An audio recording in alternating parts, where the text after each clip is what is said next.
This is Summoning Insight. It is the off season, but as you know, we keep the show rolling where possible. There's still lots to talk about. Obviously, there's this huge roster mania. We did some of the LEC and then touched on some of the LCK roster moves with Yamato on the last episode.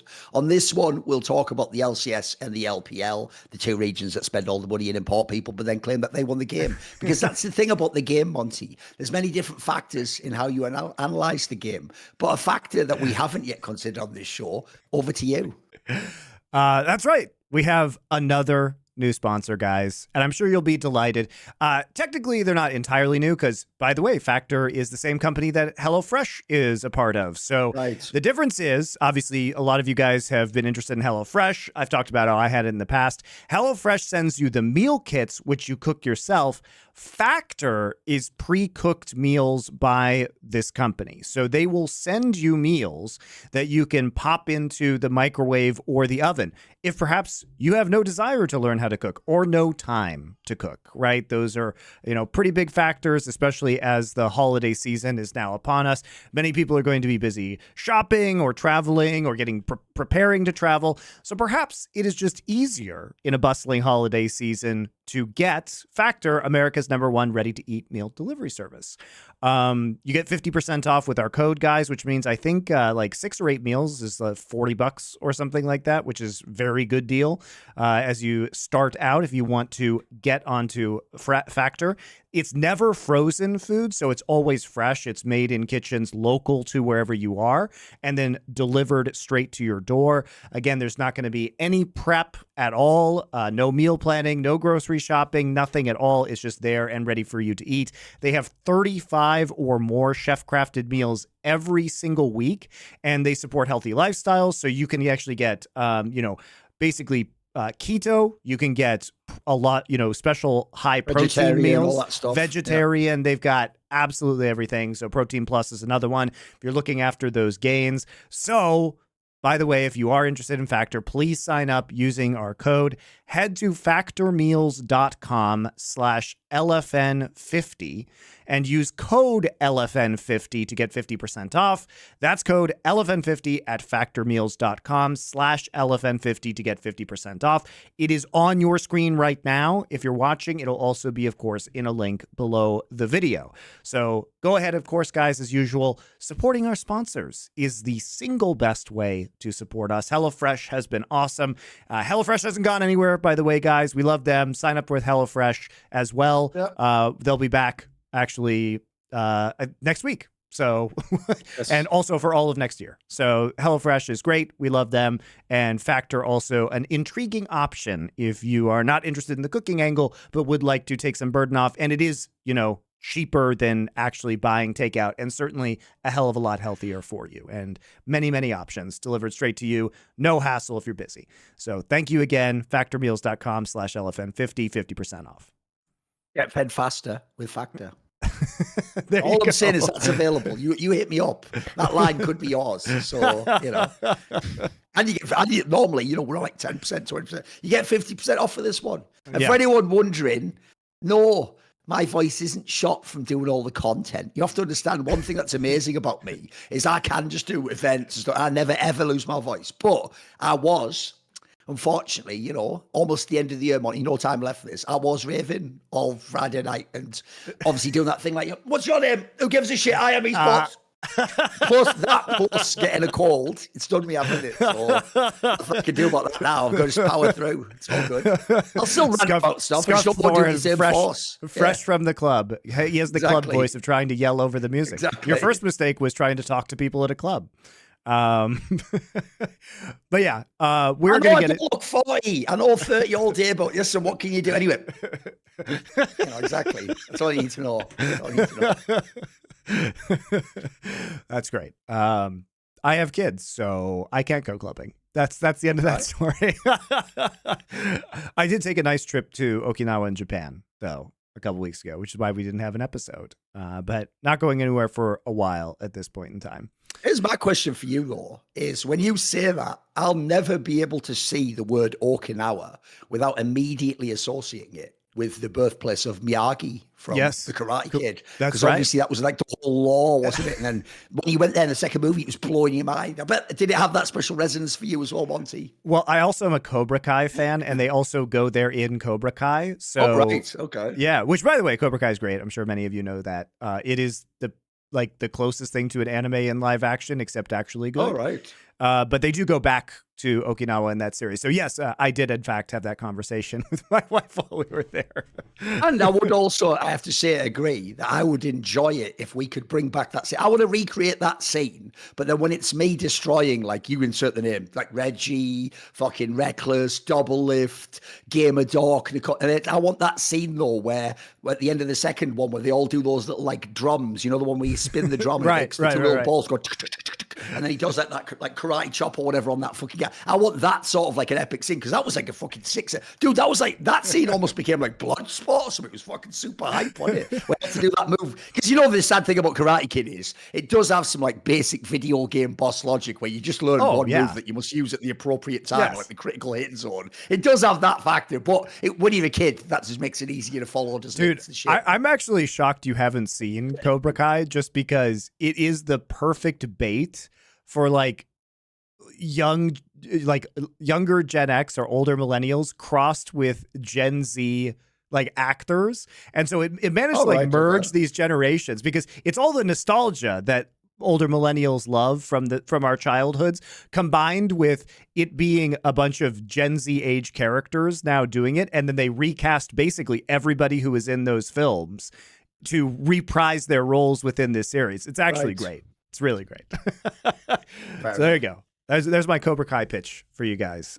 Probably most of you have already seen it. So before we get into some of the contemporary roster stuff, Thorin, I did want to talk briefly about the fact that, so I've started streaming a bunch of old World Championship content.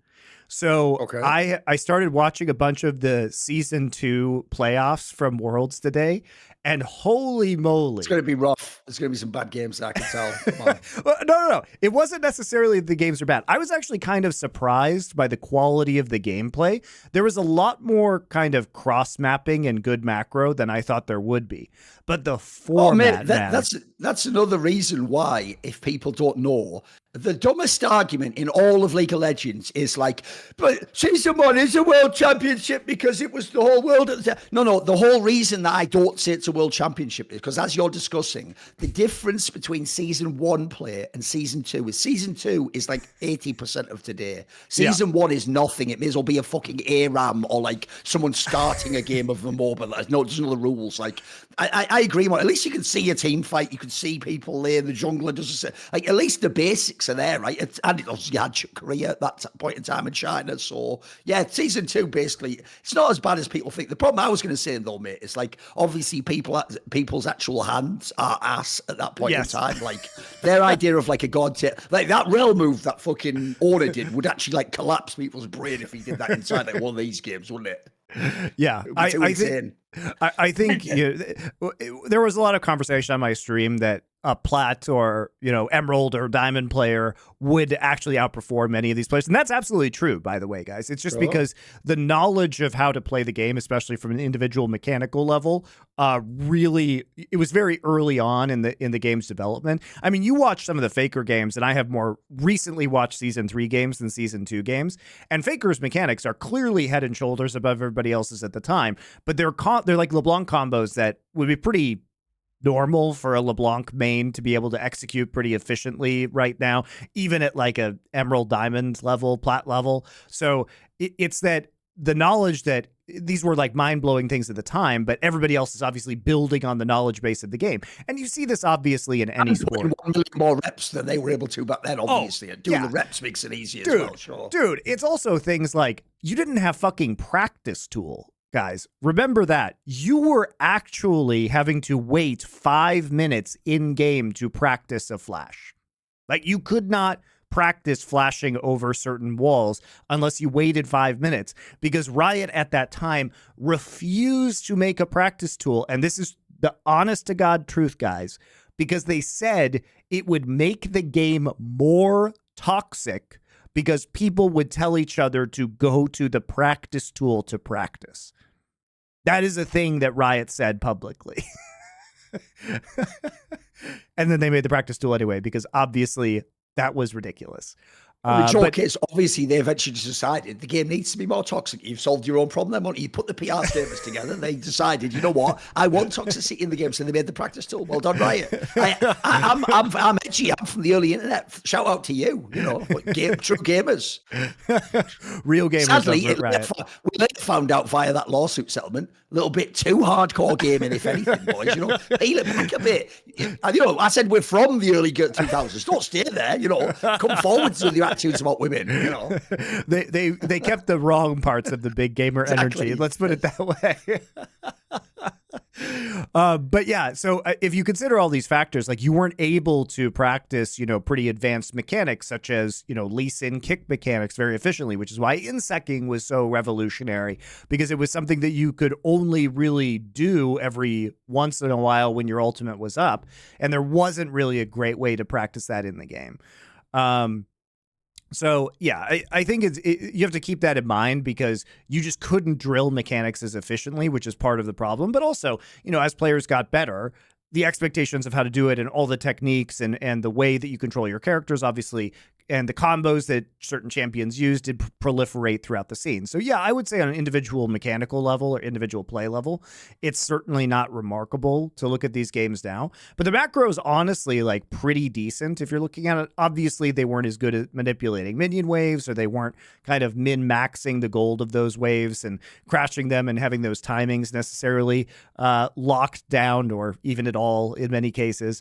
But I thought the level overall was pretty good. I think the wildest thing, Thorin, is just, you know, you remember that format and you think about it and you're like, wow, that was a super garbage format. Because at the time, guys, there were 8 teams in the group stage and 4 teams. So they had the 5 major regions. So they had Taiwan, China, or what was it? Taiwan, Europe, North America, Korea, and China was not.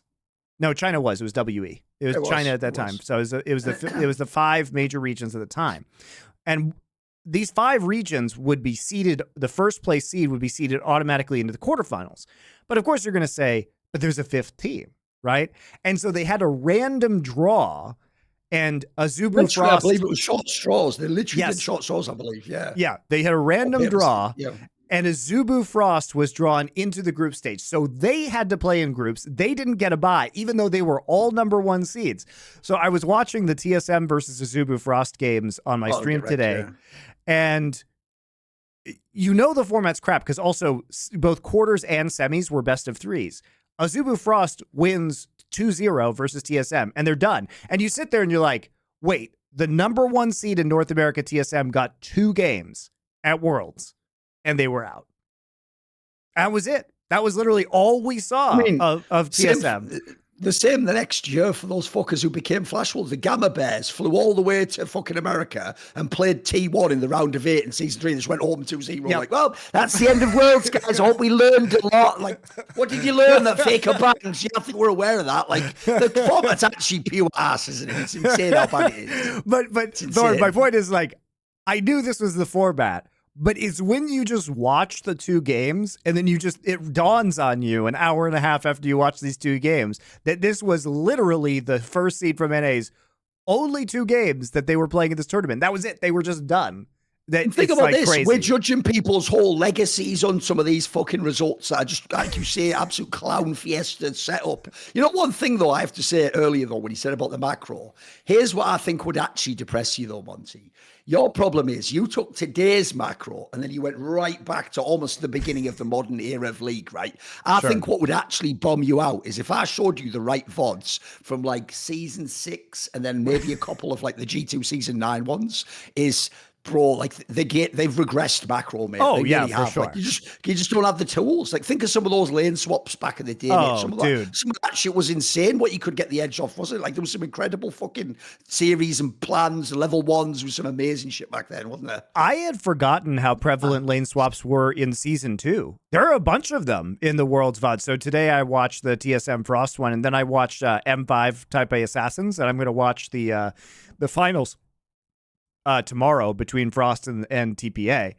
And I was actually amazed at how clever some of the lane swaps were in order to kind of get advantages or hide disadvantages, or like play with a top laner that can farm very well under turret while trying to like protect your Kog'Maw or whatever. It was really good. Honestly, it was really good. I felt I had a long reminiscence for better macro strategies and the things you used to be able to do around level 1s, and the way that you used to be able to kind of figure out ways to get losing lanes through or mitigate the damage on the opposite side with your top laner. And it made me wistful for those times before Riot decided that it was illegal to lane swap for God knows what Dude, the reason. problem is they made the game now like a fucking Zelda boss. It's like it may as well just have a massive arrow, like go to Baron. Baron is where you will go. Like, all right, I go to Baron. That's like Dragon coming up, Dragon in 30 seconds, proceed to Dragon, please. Like, fuck yeah, they cannot play the game. Like, why is Riot like backseat driving the game for me? Why? Because the joke is you just go to those two pits over and over again, then the game's over after a team fight. Like, what is this? Where's the game? What happened to the game? I do think at least that with the changes that they're making, I am hopeful that this will be mitigated somewhat. I do think stuff they've done now, you mean? The terrain stuff, and also having the void grubs, which are permanent buffs in the Baron pit before Herald. Like, it eliminates first Herald, which was not my favorite objective anyway, because it was just basically a plate gold farmer and wasn't too fun. But having permanent pushing buffs, you know, if you are going to split push, it now creates, like, if you have a split push composition, it creates different early game incentives for teams. So I think it's a siege comp. I think it's a very intriguing change, and I am hopeful at the very least that teams will try and, you know, perhaps trade those objectives, or there will be more of a strategic dance, because now there are more meaningful objectives on the map. I really feel that because there weren't a lot of changes made over the past couple of years, that we've kind of run the course on some of these elemental drakes and like Dragon Soul and Baron and Herald, and it was getting pretty figured out, if we're being honest, and also very formulaic from a lot of the teams. There were very rarely not reasons to go for these early objectives. Like, both teams kind of just wanted both at all points in time. And that's not necessarily untrue of having void grubs versus the elemental drakes, but I do think that I'm hopeful that it will open up more strategic diversity, and I'm glad that they're making big objective changes, because it was getting a bit dull, as you say. Right, let's do it. Which region do you want to do first, China or North America? Well, obviously, I think the big news is that Knight has finally been announced as part of the BLG roster. Now, a lot of people knew that this was going to be coming, like Yagao and Knight switching places on JDG and BLG, I think was a function a lot of money that these teams might have had, but it also really fundamentally changes the way that Billy might be playing this game, because it was a lot of this past year was about Elk and On in the bot lane, and was about Bin in the top side. So it was about their side lanes being the more carry threats, while Yagao was playing a more supportive role. And obviously you're not going to get that same thing when Knight is in your roster. He's much more of a hard carry player. I mean, you're a Knight fan. Are you excited to see this?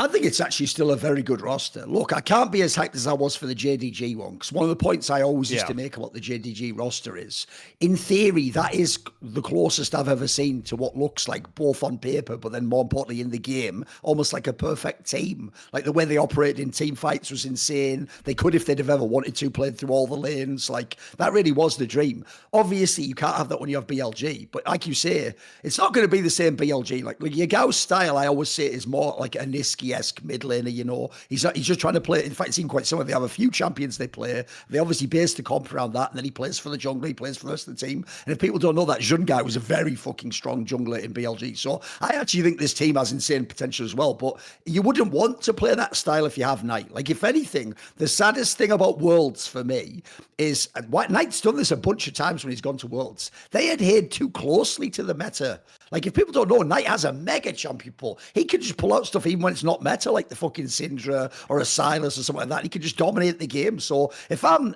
with that player, I want all the resources loaded into him. So I think in this team, mate, again, it's going to be pick your poison. Like, we've got Bin up there. We know he can dominate everyone. He pretty much was like an MVP candidate at Worlds. Elk is really good. I mean, MSI showed you that, even though, yes, at Worlds, maybe he wasn't a big pop-off player. And then the only one I've ever been a bit out on is On, because if people don't know, he just does have some serious fucking in his game for some reason. I don't know why, but aside from that, I think this team looks really, really strong as well. Like, this could be an LPL champion. This could be a world champion, potentially.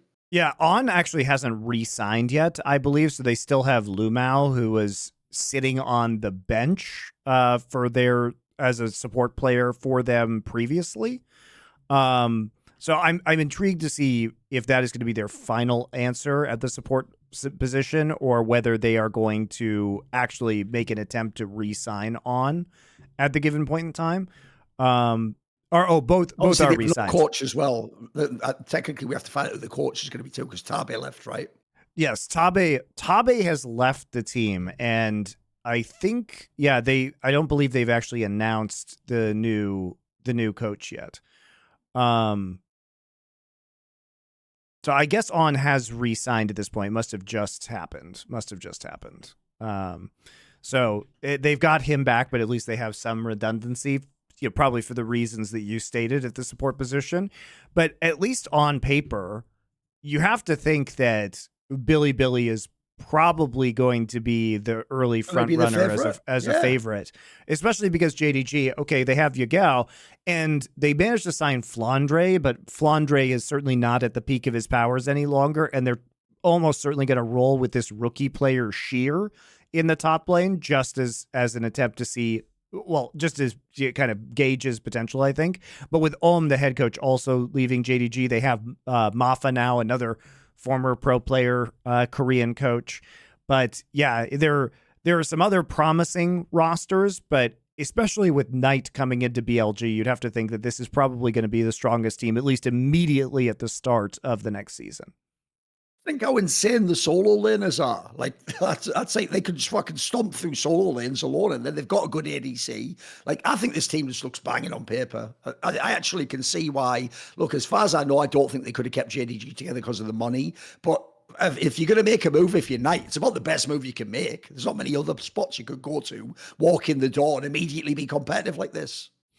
I think one of the interesting things about the Chinese offseason, Thorin, is that it appears that most teams are actually trying to save money, or at least trying to stay under the luxury tax, because we haven't really seen anybody attempting to create any kind of super team. There isn't anything that immediately pops out at you like JDG did last year.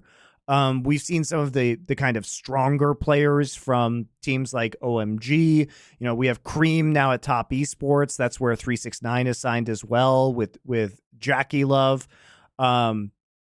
So there are some good signs about teams that could look good, but it's not the same level of ultra elite play, right? I mean, the JDG one is the big bomber, because here's the thing, Monty. It's one thing if you can't afford Knight and you've got to move on. There are other ways you can rebuild this squad to be still amazing with just cheaper players. You look at who they've brought in, as you say. They brought in Yagao, good player, obviously. They brought in Flandre, a little bit long in the tooth now. Remember, it was fucking 2 years ago he won Worlds, guys. And that was where he just played Graves solo fucking top the whole tournament pretty much, because everyone was trying to ban out everyone else in the team. So if you look at this team, right, I don't think this team is going to be the best LPL team. But I'll tell you what, if this team could do anything, Ruler will be the player of the year, because they've obviously kept that bot lane. And it's like, look, Ruler, you better get ready to hard carry, mate, because everyone who talks like you are 1v9, you are going to be 1v9 in some of these games, mate. Like, it's going to be all the resources. This is going to be like Uzi I level shit, mate, where he's going to have to just smurf the team fights. Because remember, Knight and 369 were also huge team fight players. And even though Yagao's good, Flandre probably can be decent. It's not going to be the same punch and power. So I think Ruler's going to have to go absolutely supernova in this team for me. I'm amazed he stayed in that regard. I guess they must have just given him the bag, and like he was nobody else. Don't know. The rumor was he could have gone to LCK. There was a bunch of teams that were available in theory, right? Yeah, I'm sure there were other options. It's just I am kind of amazed that he stayed as well. Like I would assume somebody could have given him a decent deal, but maybe he just took the bag because JDG was willing to offer it to him rather than attempting to. I believe it did say he was on like multiple millions on this team. So maybe just want to re-up again. Who knows, right? Yeah, he may have just said, I don't care about winning necessarily, so I'm just going to go with this instead, right? The other fun roster is LNG, which looks like they're running back, Zika, Scout, and Gala. They have Hung, but they apparently have also added Mark, and they've added Weiwei as well. And I think Weiwei, Tarzan was honestly great for a lot of last year. You guys will make fun of Tarzan because of his performance at the World Championship, but he was actually excellent throughout most of last year as a whole. But Weiwei, I think you guys probably liked what you saw out of Weiwei, at least at the World Championship, because he had one of the more, I think, stable performances out of the LPL junglers, especially with kind of Karsa and Tarzan letting their teams down a little bit. But Weiwei, I think, really did avail himself quite well at Worlds, and he's an extremely versatile jungler. And so I think LNG for me, because they kind of kept their core of carries, and then I'm not going to say it was, at least the international tournaments, Weiwei was doing better, but Tarzan is still a very good player and still had very good games on the whole last year if you're watching the LPL domestically. So I'm maybe a side grade, but they mostly have kept a lot of their strength intact. Well, remember, they obviously only added Gala in summer. So if anything, I think this is a pretty good core of players to run back, Monty. Like that quarterfinal performance against T1 was almost inexplicable. I've never seen them play that way. And they clearly did sort of get mind-gamed by the draft, who they were facing. Like this is the team that if you only saw Worlds, you don't really know how good LNG can be. Like you got to go back and watch the summer playoffs. Like this team actually has real good strength. I also do think there's a world where this team can be better than the JDG lineup. I could see this being the second best Korean lineup if I had to pick LPL lineup if I had to pick one. Right. Yeah, and especially because they did manage to grab on to the most important players of those roster, I think, and keep them. And like Weiwei is such a good addition to this roster. And LNG was my favorite LPL team as a whole last year.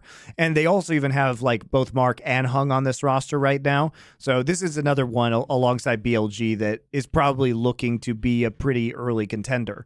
Another interesting Hung also was a fucking serial inter / letdown player. So another one I'm not sad to see go. I enjoy the redundancy that might be resulting here. Another roster that is obviously very interesting is where Rookie's going, because the rumored roster for NIP is Shanji, Aki, so some of the OMG players, Rookie, Photic, and Zhuo as their support player. Photic is a player who's been good, but not necessarily great within the LPL. Now, obviously, take that in context. Many of the LPL AD carries are cracked, and Photic has certainly had his games. So not necessarily a negative that he wasn't in the intense upper echelon with players like Ruler or Elk or Gala. Or even Jackie Love had a very good year last year. Still really solid as a bot laner, though.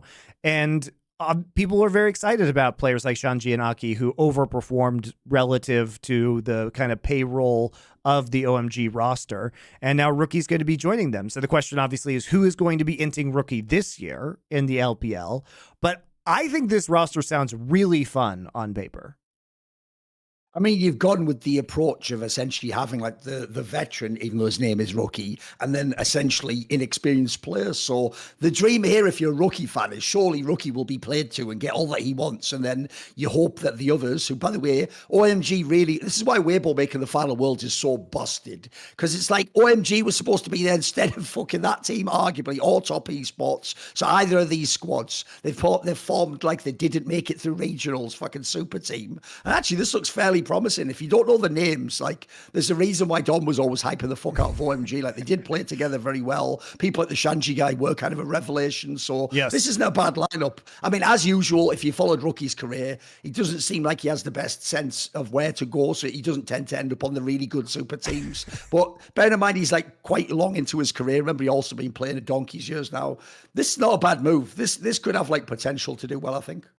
Yeah. The real sad thing, I think, is like, it's like, this happens every year. You can tell the people who don't watch the LPL, because as you say, like, Jackie Love was actually fucking sick, I thought, this last year, especially in summer. Like, he was really cracked out. Like, I want to actually see this. I know people think, you hate on him. It's like, no, it's like Kazi, mate. When the game's inappropriate, I hate people who are irresponsible. When the game is like that for ADC, these guys are really good. So, like, I want Jackie Love to be on an elite team, mate. He's a fucking really sick player still. He could still be, like, the best ADC in the world for real. Yeah. Yeah, and he was much more stable than a lot of people would have you believe. If you are used to the Jackie Love memes, he was actually really quite consistent this year as a whole, and he didn't have as many of those Jackie Love int moments, just a lot of the more carry moments.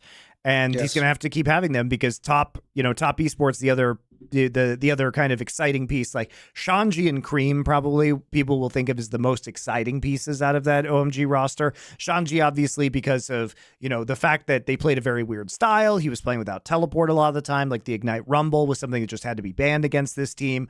And Cream, very famous for assassin play, Yone play, these kind of champions. Play, very exciting player. And now he's going to be taking over the mid lane spot onto top esports alongside Jackie Love. Mako is moving over to top. So you have 369 Tian, Cream, Jackie Love, and Mako, which if this roster works could be absolutely crazy. Yes. On paper, it is bang, because think about it as well. Also, if you are Cream and Jackie Love, you've just got fucking 369. That is like the dream fucking top laner for you if you want to be played through mid and ADC. So, yeah, awesome. The only one I have to say is this. It's like, mate, how is it that there are players that are like great players, don't always get the right roster, or like good players, but they have to move on after 6? What does fucking Tian do? Does he just walk in like... You are feeling focus on the pendant. You are feeling sleepy. I am still in season 2019 Worlds form. I am Tian. I never int. That was somewhere. What is he doing, mate? Like his up and down. He is like fucking one of those, like, he's like fucking cryptocurrency shitcoin graphic. It's insane, the guys. Because he still can come back to being in good form sometimes, but then he can also just be an absolute travesty, I just love the fact that he's like a player who's been in the conversation for like World's MVP as a whole. And Daddy Award winner. And Daddy Award winner. At the same time, the same fucking guy. Exactly. That's World's MVP, Daddy Award winner. It's like the Oscar Raspberry dichotomy, where you get the Academy Award, but then you win the Raspberry for like worst actor later on. It is wild because when we saw him at Worlds the last time, he was egregiously griefing his team. He was egregiously griefing them.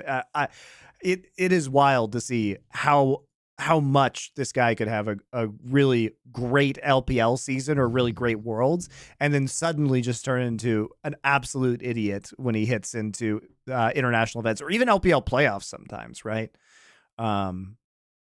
Because one thing I've always found really weird is, if you notice, jungle isn't the position that gets swapped around loads in the LPL. I don't know why. It just makes me feel like they put too much stock in like forming scrims of the jungle or something. Because I don't get it, mate. Because like some of these names we're talking about, the actual jungle pool of the LPL is really big, in my opinion. There's a lot of players who are like quite competent, but you really see the fragility of the role when you watch these guys play, because it is about what meta it is, what teammates do they have. Like there are guys who, if you only see them at Worlds, you're going to go, that guy sucks. It's like, some of these players are fucking sick, mate. They just might maybe out on the right team. Like you said about Tarzan, every moron is actually going to act because they're the moron, right? Like Tarzan played like he did at Worlds in the fucking quarters, the whole LPL, and Monte and Dom are so stupid. They watched that and went, this is incredible. I can't believe how good he is. You know why? Because that's like that famous Bertrand Russell quote, isn't it? Where a stupid man's report of what a smart man has said can never be true,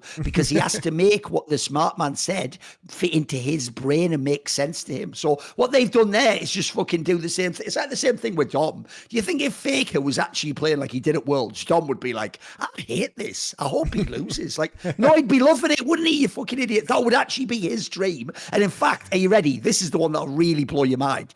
It's because he wasn't doing that Dom got annoyed, and then you overreacted, and then he reacted to your overreaction and said he hopes they lose.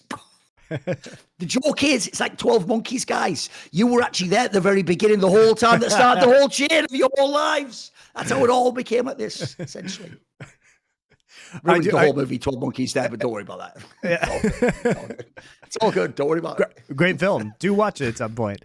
I do want to touch on a few of the kind of import players, Korean import players that are like coming over, because people will obviously know Prince from the Sandbox. The big names don't come anymore, though, Monty. This makes me feel like the salary cap thing / esports winter's already working. I think none of the big names going back now. Think about that. Yeah, you really didn't see a lot. Like, first off, we don't even know where Tarzan's going at this point in time. He might not end up with a team, which is completely crazy for a player of his caliber. Think what you will about his Worlds performance, but he absolutely deserves to be on a tier 1 team in China or Korea. He would be an upgrade. What's going to happen is, you have to understand, Monty, in somewhere away in sort of a jungle habitat, there's like a wooden shack, and inside that shack, Tarzan and the Shy both just sit down, like Thanos in the beginning of Endgame, and they both look out across the 4th World Championship for T1, and they realise their work is done. Balance has been restored to the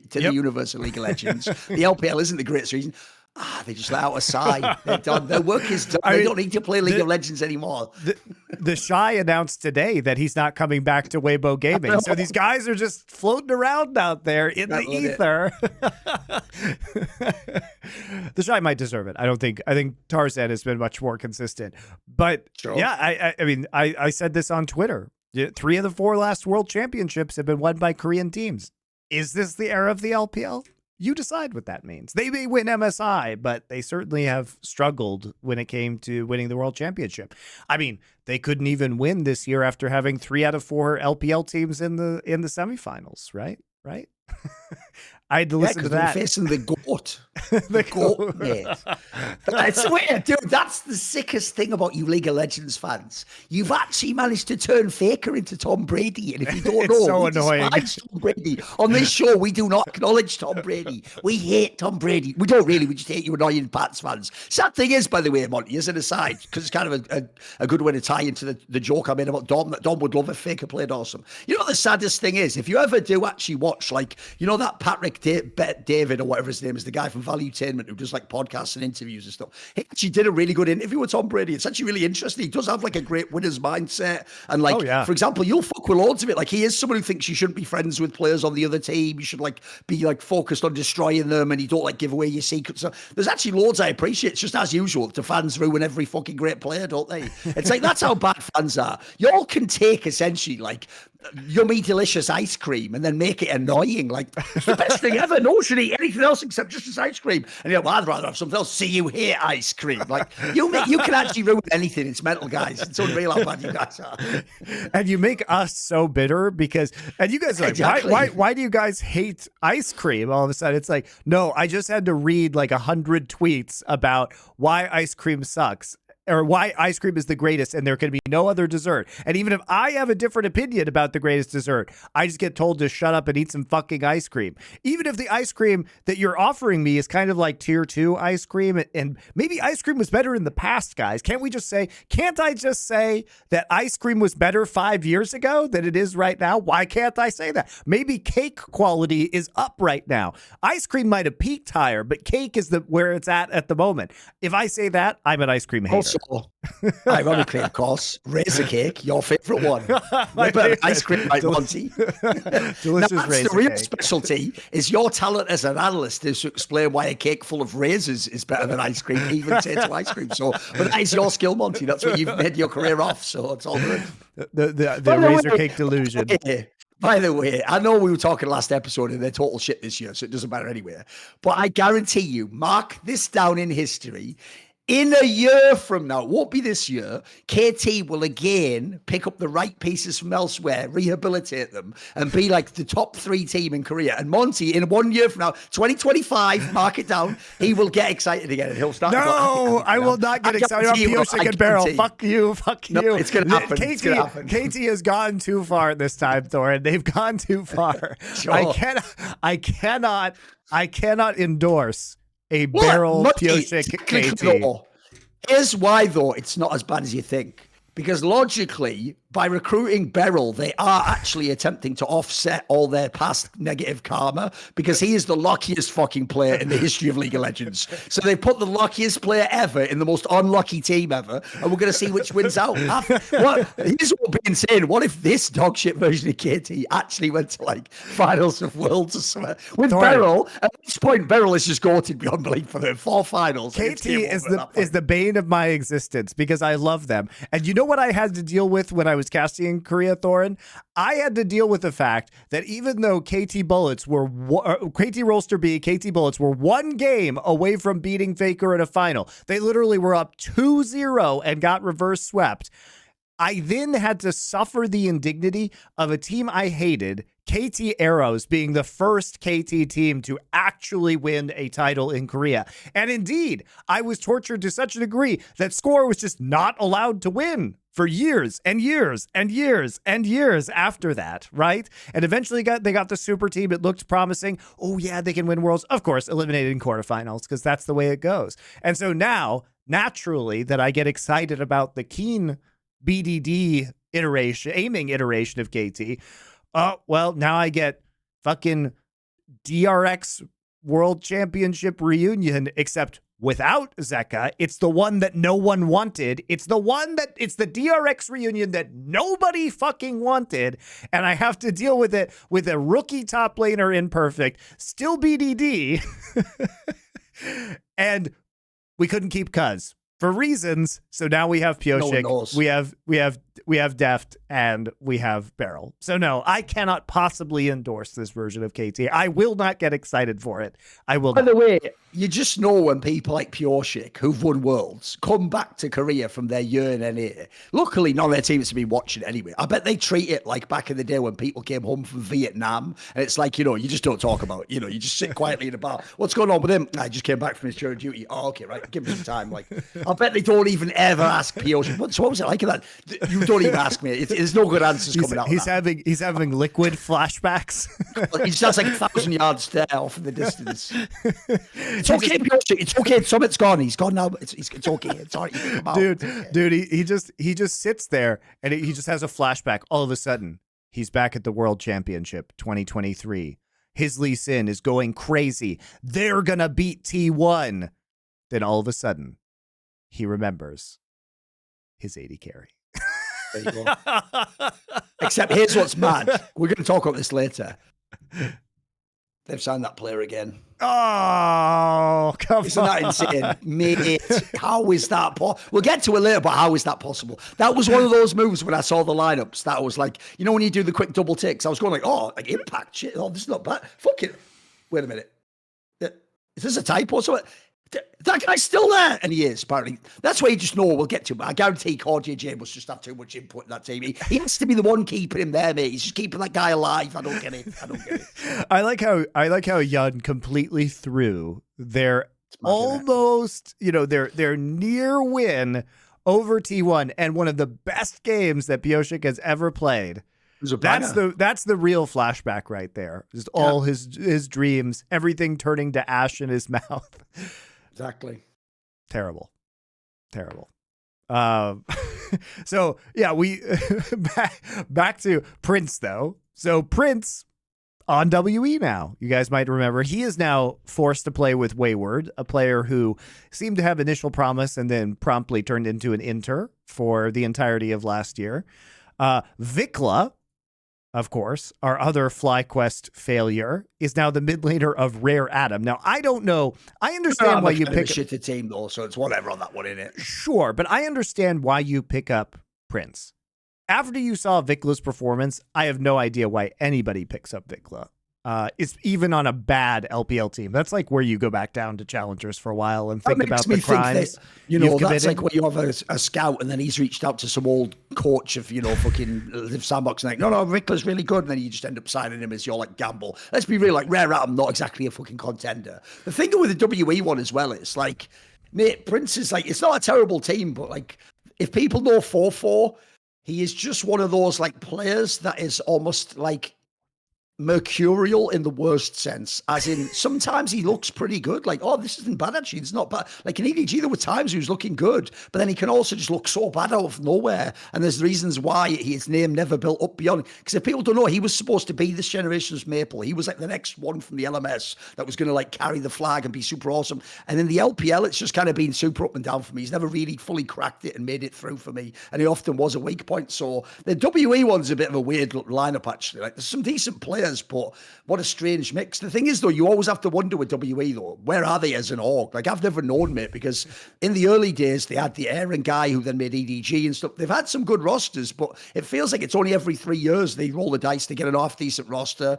then they get it back, because obviously they used to have the one with Shea and Mystic and those players. They used to have Peanut themselves a few years, but that was LGD, actually. Oh, they used to have Spirit back in the day. They've had some good players over the years. Just, yeah, are they actually ever going to fucking get it together? Because like this lineup doesn't look, it looks a bit lackluster, doesn't it? Like good, not bad names, but I just don't imagine they'll be as good in the server. Come on. Feels pretty mid-table. Optimistically. Life and Dukdam, of course, the Korean players are now a bot lane duo on Fun Plus Phoenix. And Kroko, who did Crimes Against League of Legends in the LCK. I thought Kroko was going to take the next step this year. I thought he looked rough sometimes on Live Sandbox, but he was a young player, had some good games. This last year, he was completely terrible. Kroko and Kyle both are now on Anyone's Legend over in the LPL. So perhaps they come back to LCK eventually, but Kroko can be as crazy as he wants over in China and probably create some very hilariously entertaining games on that roster.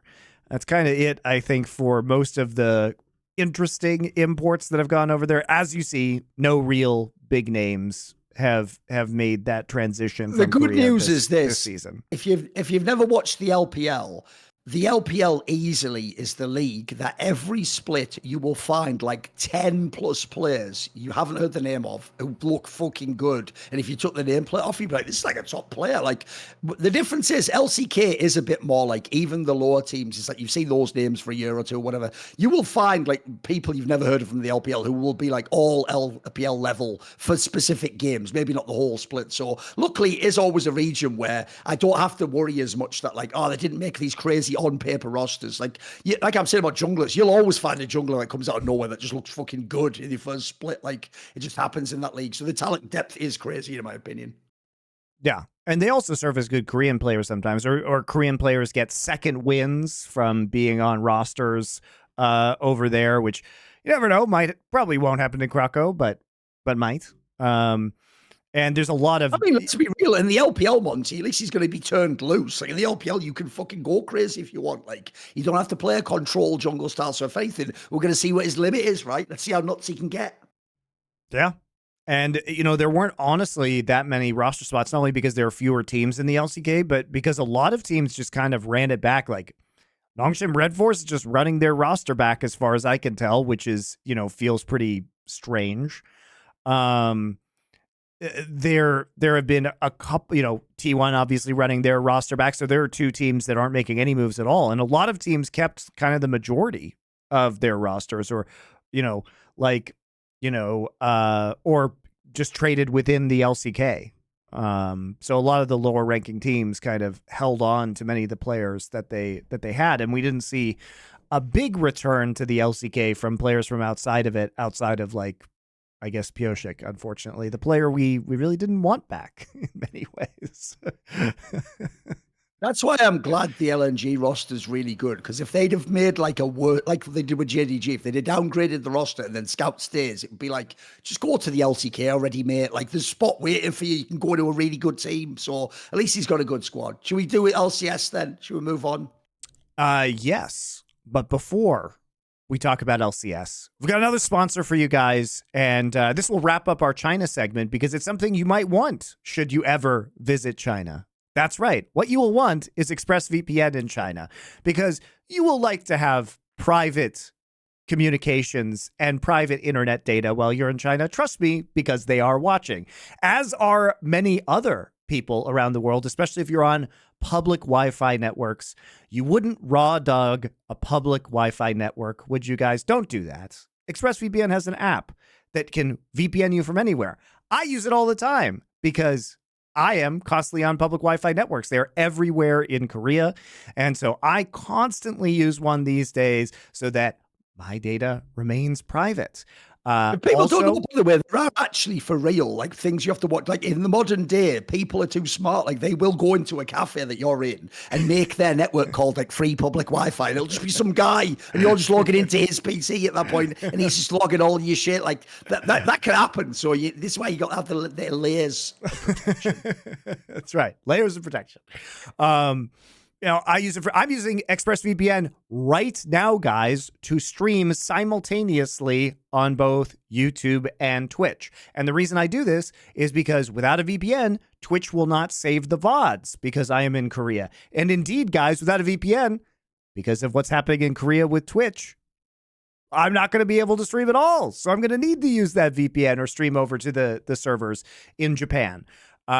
So this is a very useful tool. Obviously, you can unlock a lot of content on the streaming services you pay for from around the world by using VPNs. And since I started using ExpressVPN, I have found that they legitimately, truthfully, honest to God, work the best on the streaming websites while I've been in Korea. They have worked better than anything else I've used, and I have had dedicated IPs on other VPNs. VPNs are completely necessary in Korea for a variety of reasons, including things that are illegal in Korea that are legal everywhere else, guys, that you do on the internet. And you know what you're doing on the internet, don't you? You're being naughty in the Christmas season. So can't do that. It's all blocked in Korea, guys. So VPNs, very necessary. So I would consider that, especially if you're a working professional, you're frequently on public Wi-Fi networks where there are other strangers or other people involved. Protect your company data, protect your personal data. It's just smart. It's not expensive. Okay. So take yourself off the naughty list this holiday season with the #1 rated VPN. Visit expressvpn.com/summoning and get 3 extra months for free. That's expressvpn.com/summoning, expressvpn.com/summoning. If you have a VPN, this one is better. I have tried a lot. I love ExpressVPN. So there you go. Honest, very honest from my own trials. All right, let's talk about LCS. By the way, first things first, one thing we need to mention at the outset of this discussion is, as I have referenced on past episodes, obviously, ye old John Needham was full of shite, wasn't he? Because he implied that since a day before the off-season began of the free agency, that these two teams, Evil Geniuses and Golden Guardians, exited the space, there would still be time for those players to get spots. Spoiler, as far as I know, not a single player on those lineups is getting a spot. So the first thing to say in the context of this discussion is, if you go and look at EG and Golden Guardians, look, there's not as many on EG, there's a lot on Golden Guardians. Some of these players should be in the LCS, and I would even pick them over some of the other names signed. But it came too late in the process. So at that point in time, everyone else has signed their squad. So we're going to have to sort of pretend the Golden Guardians EG players don't exist when we evaluate the other squads, because functionally they didn't until 1 second before everyone signed on the dotted line, basically. Yeah, and I think it's interesting. So Jacob Wolf also released an article that kind of laid out the timelines for the teams exiting as well. If you guys haven't checked that out, it's very explicit in what it says. And honestly, it does sound like there was some confusion on the Golden Guardian side about how this was coming down, at least with the direct management of the teams. I suspect what happens is that the ownership of Golden Guardians was making decisions that the management of the team didn't really know about, so they were proceeding as if it was business as usual and kind of got the rug pulled out from under them in the same way that the players and the coaches did, which makes sense. You don't want to, I mean, it's not super nice, but if you don't want to incite to panic within the team while you're making a decision, obviously, and you don't want it to leak, considering how leaky esports is, perhaps you don't message everybody on the team. And it sounds like the decision was made relatively quickly as well. But it was something that was actually petitioned for. The downsizing of the league was petitioned for very heavily by a lot of the teams. Steve Aronset, Liquid Steve, apparently was handing out presentations that he had made about why they should downsize the league, and then all the teams were given that opportunity. But it sounded like ultimately Riot made the decision to make the offer to the teams and then was going to kind of stand by and hope that a couple of them took it so they could end up with 8 teams rather than 7 or 9, which would have been very awkward numbers to operate a format with.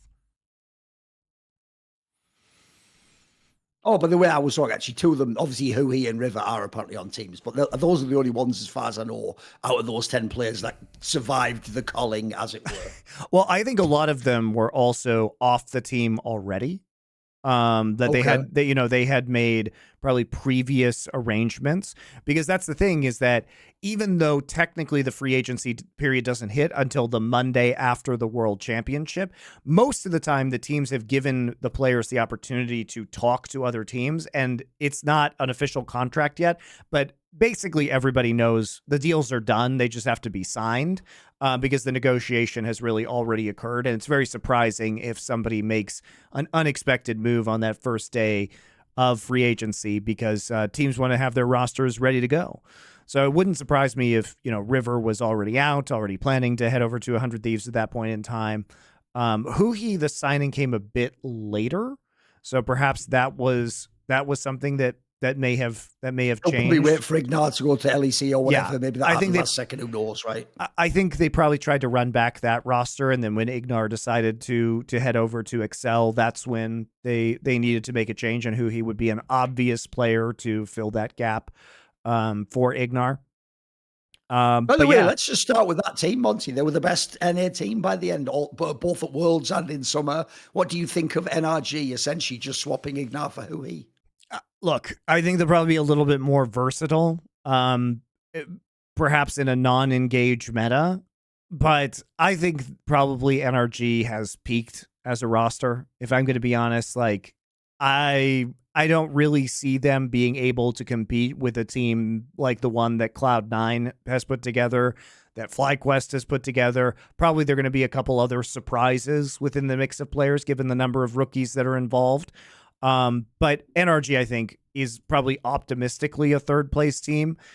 They really were able to take advantage of the fact that Golden Guardians appeared to collapse internally, and that MNS was really just bad, and was the major hurdle that was preventing Cloud9 from beating them.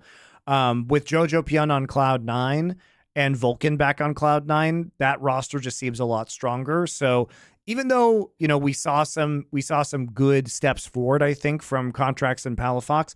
Contracts in particular is a very known quantity, and I just don't think we're going to see another insane game from him or insane series from him. I think he peaked in that G2 series. That's what I think. You know what I love is you've literally just given 100% the opposite analysis to every shithead fan who tells us we know nothing about League. Because to them, Monty, no, it's the other way. You've got it all wrong, Monty. You're talking about fundamental qualities and tendencies and player career histories, and then you're mixing in player individual form graphs. No, League of Legends is an anime, Monty. And now that Contracts and Fox have reached Super Saiyan level 3, they will either maintain or go to Super Saiyan level 4. And because NRG signed contracts to pay them again this year, they have developed more NA talent, and they will continue to develop. For some reason, everyone else will stay still because they're not from NA, and they will just become even better. So problem solved. They'll probably be the 18 and 0 split. And every single player develops infinitely It's just always course. up and to the right. It's an Yep. exponential development curve, which is why the Yep. oldest players are always the best players, right? Right? Problem solved. Exactly. You just solved the game. No, because the sad thing is, I think you're totally right, mate. Like, the thing about this team is it's a canny squad. I like the way they actually play League of Legends. I do enjoy watching them. But, and by the way, I have always wanted there to be a team that has like some balls in fucking macro to punish NA, because that's where everyone really did just used to get together, wait at mid lane, 5v5, and then have a team fight and then go to Baron. Like, I actually like that there's a team that will make like cross map plays, will do like fucking moves, actually has some balls, will decisive in fights. The problem is, like you say, the rest of this is where you fuck up if you don't do the Bill Belichick. You go, well, I'm just going to keep what I have because I have the best team. Yes, but the other teams are changing to be better than you. That's the flaw with that thinking. You aren't competing against yourself from last year. You're competing against the rest of the field. And so, like we're saying, by the end of summer, that was one of the weakest LCS fields I've ever seen, ever in the history of the region. Like, think about it. The top teams, like we're saying about the M&S, it didn't matter that you have Blabber and Berserker. It wasn't enough. You can't just smurf. This isn't the days where I've got PX and double try, win automatically. Those days have gone. So to me, I actually think when you run this team back, you're going to be borderline to make worlds. I'm just saying it. Like, you're going to be the third or fourth seed. You aren't going to be a champion, in my opinion. I don't think you even have a chance that, because here's the problem. If you're the fan, you're supposed to go, right, now this is when Paolo Fox is going to be the MVP and they're going to pop off and contracts is all LCS first jungler. Nah, I don't think so, I'm afraid. Like you say, I think there's enough contenders have been formed around them that this can be a canny squad, but I don't think they're going to be the best. I have no reason for them to be the best, I'm afraid. Yeah.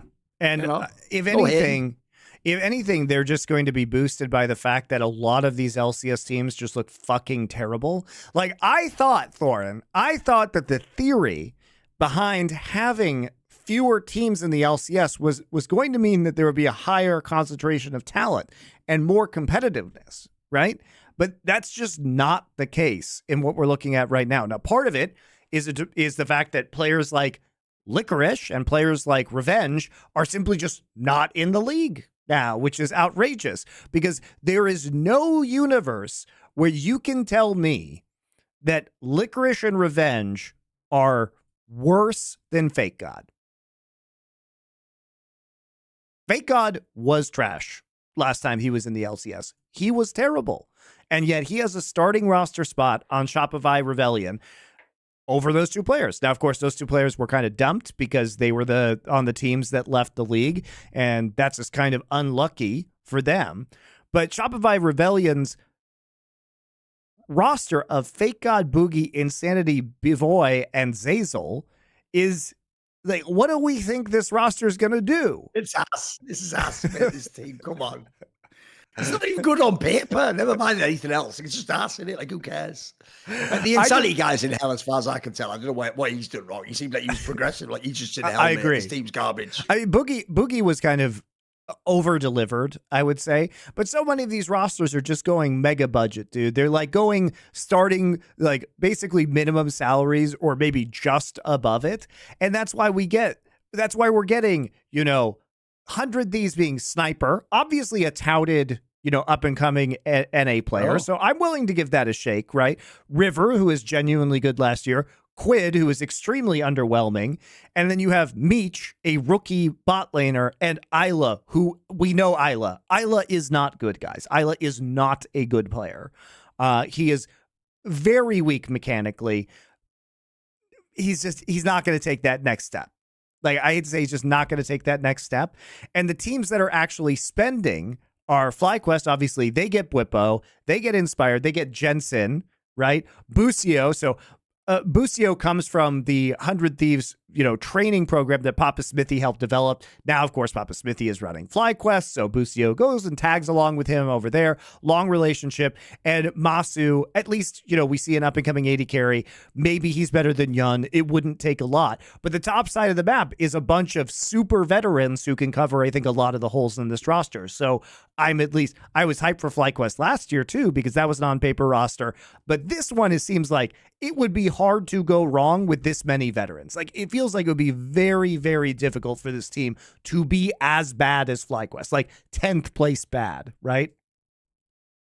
I mean, the joke of the Shopify Rebellion one as well, it's like your sponsor is Shopify and you are terrible at commerce and don't seem to know what you're doing and again, wrecked on deals all day long. And you've ended up with like porn stars, just nothing at the end. Like, best, can I have some competent LCS players? Best I can do, fake God. It's like, what's going on here? What the fuck is going on? No, if you look at the other teams, I actually think people are sleeping on the FlyQuest one because a lot of people's whole shit is like, but the bot lane, but the bot lane, first of all, bot lanes aren't even that fucking good in LCS. Why are we talking like the fucking killer role? And then, as you say, the top side of the map can win you so many games. It's mental. Like, your solos should be some of the best in the whole LCS. Like, I don't care that, like, Bwipo's teams didn't make it. He was good.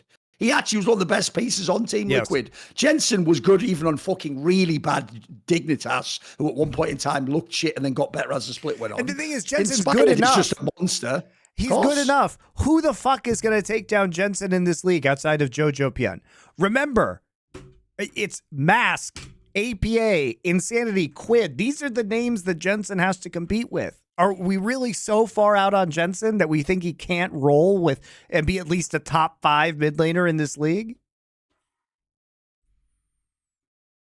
I think FlyQuest's pretty good. I actually do think that I mean, probably the most slept on roster probably is the Team Liquid one, because obviously I understand people have no idea who is. If people don't know, that's a veteran LCK jungler who's been on a bunch of teams. And there's times when he was a solid player. Like, he definitely wasn't a bomb. Like, he'll be good in the LCS. Good.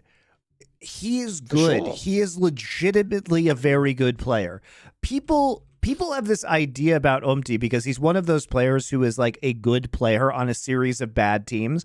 And because this guy has been stuck on Brion for like 3 years now, they think he's shit.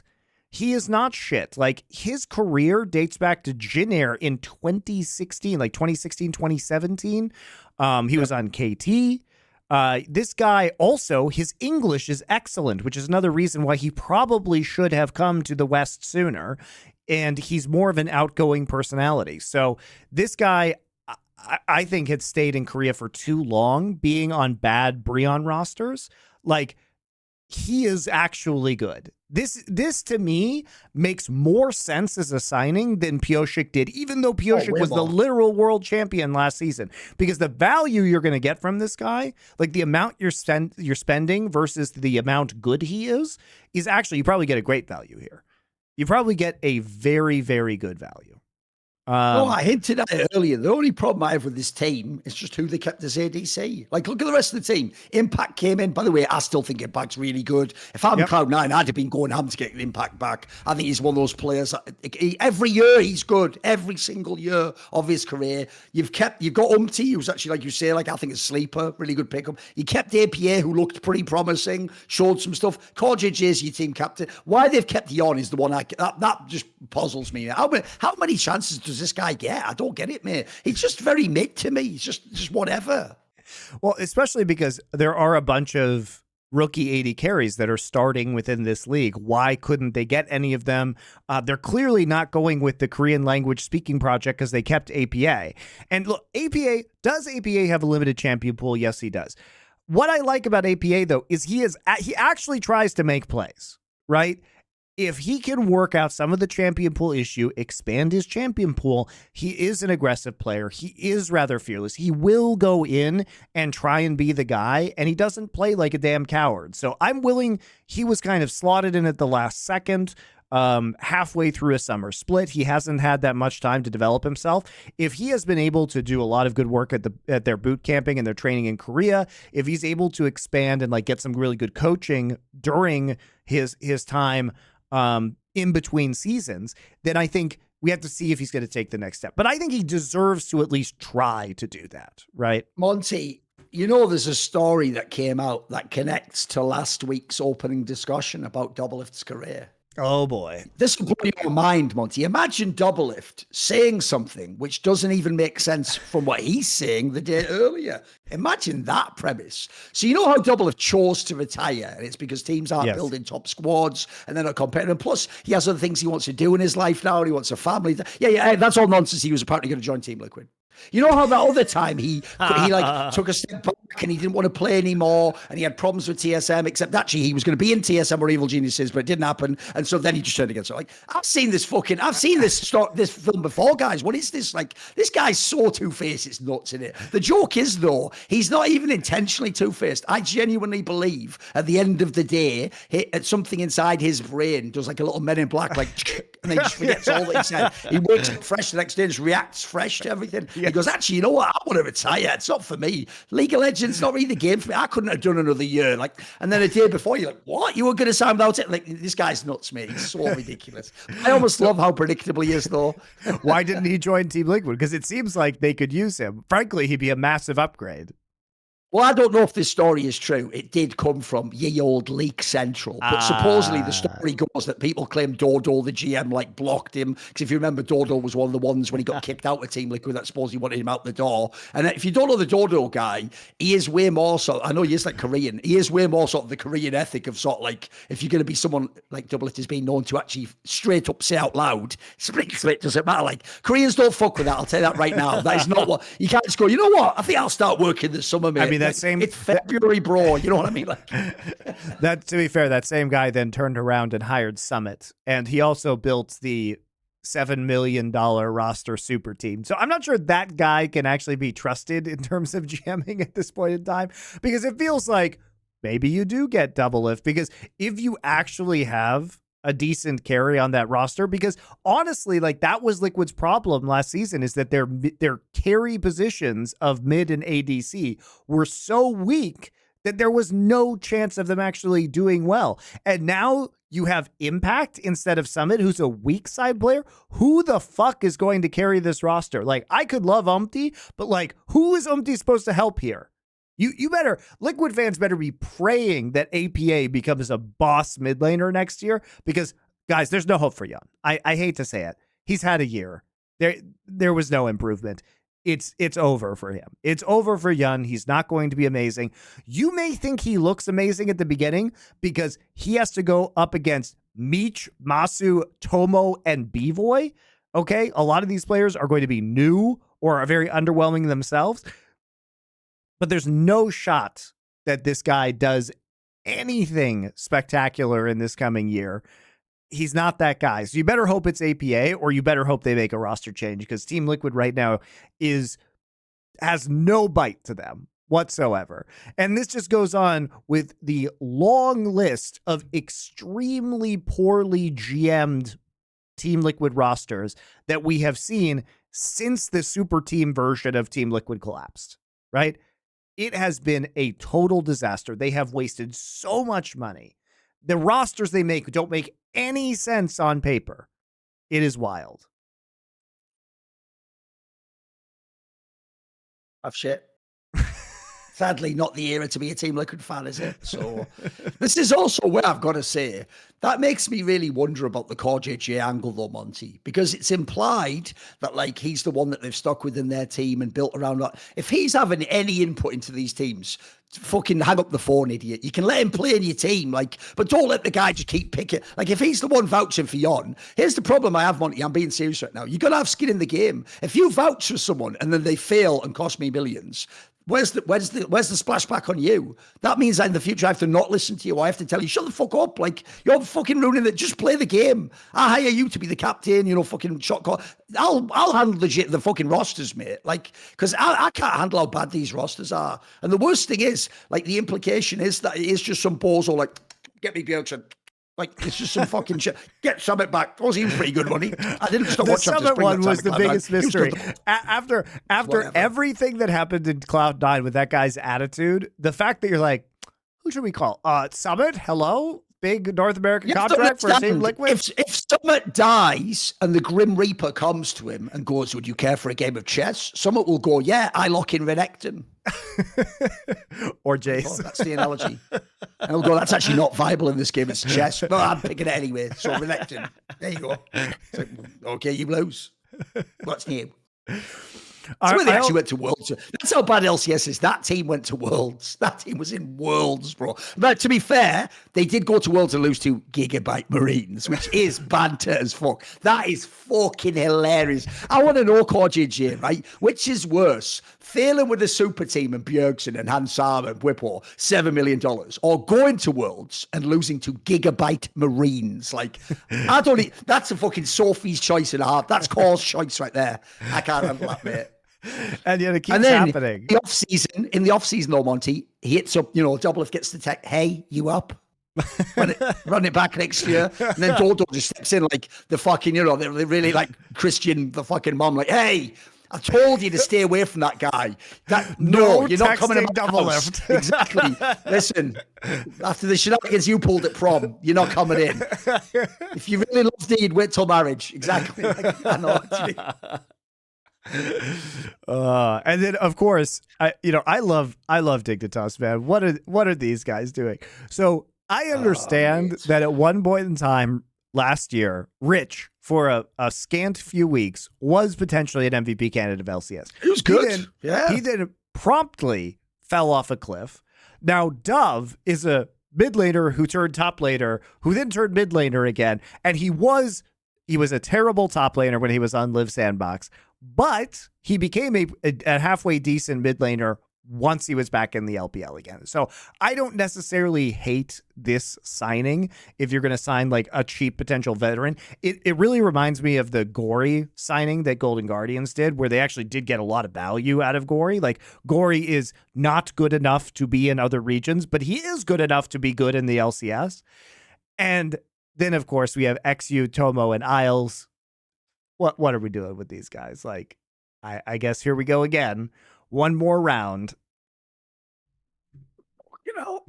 One of the worst things they ever did in the LCS is it's like they use the logic that if you're from Oceanic region, that makes you automatically mysterious and so, enigmatic, it's Australian, They're just fucking bad players. Why are we signing these guys? Like, I don't get FBI's a banger. By the way, always slept on it by the LCS, apparently. Sure. There's like a couple of players have been really good. Some of these fucking Oceanic players, like, I would just gamble on the NA guy, mate. Like, what's the upside here? They're not fucking studs. They're just all right. What is it?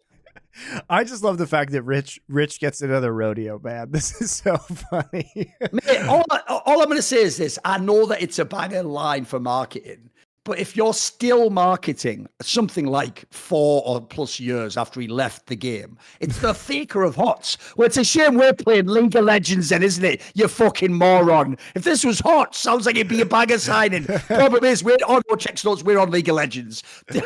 If that's the first line out of your mouth, it's game over already, isn't it? Like, you know what I mean? Give me a break. It's like how Pumandu was the faker of Chaos, the Korean like MOBA Warcraft 3 mod that wasn't Dota. Like, the Koreans played this Chaos mod, and Mandu, the support, Faker's first support, was like the best all time at that game. Same shit. It's just 10 years later and we still have Rich. But Bakery was the professional HOTS player who is the GM of that team. So as soon as Rich was available, he's there. He's snagging his old HOTS buddy, bringing him into the roster. And he's going to build around him till the end of time. Now that he's finally got the singular piece that he was looking for this whole time that he's been on Dignitas, he's got it done. He's got it. Rich forever on Dignitas. I just can't help it, Thorin. Some of these rosters are just fucking hilarious. Like, because what you want to ask is like, what even is their notion of what they're trying to accomplish with the roster like this? You know what I mean? Remember that story that supposedly a bunch of teams could have taken this 6 million Monty and just fucked off out the league. What is Dig's game plan? I don't get it, man. Like, last year, if anything, they locked into the fact they could get Jensen and like Santorin and some decent names were there. This year, I don't know where the plan is. This is like 7th place written all over this team, mate. What are we doing? You know what I mean? Well, I think they didn't want to take the 6 million just in case the asset goes up at a later date, Thorin. And I have a feeling that in these team participation agreements, there is some sort of mandate that Riot continues the LCS. So as long as they sit there and they just spend league minimum, they can actually make money. So why would they sell? And they think that Riot on a long enough timeline will either buy them out eventually to shut down the LCS, because they would have to buy them out to shut down the LCS, which is reasonable, or the asset goes up in value. Like if you're Dignitas, now Dignitas is owned by Harris Blitzer, which is the same organization that owns the New Jersey Devils, and they own the Washington Commanders now. And so they have a lot of backing, is the point, like the Golden State Warriors, but they're not as intimately tied into that organization as the Warriors is. And let's say you take Immortals, right? People might be surprised Immortals didn't want to bounce. Well, the thing is, Immortals is just an esports team. They have, if they sell, they have no more value. Like their investors are just shit out of luck. So they actually have no incentive to sell at a loss whatsoever. They might be willing to sell as a profit, but people were not offering them the $20 million that, or even $10 million that other teams got. So there's not really a lot of point for some of these organizations to just kind of bail out of this league when their only valuable assets are the slots themselves.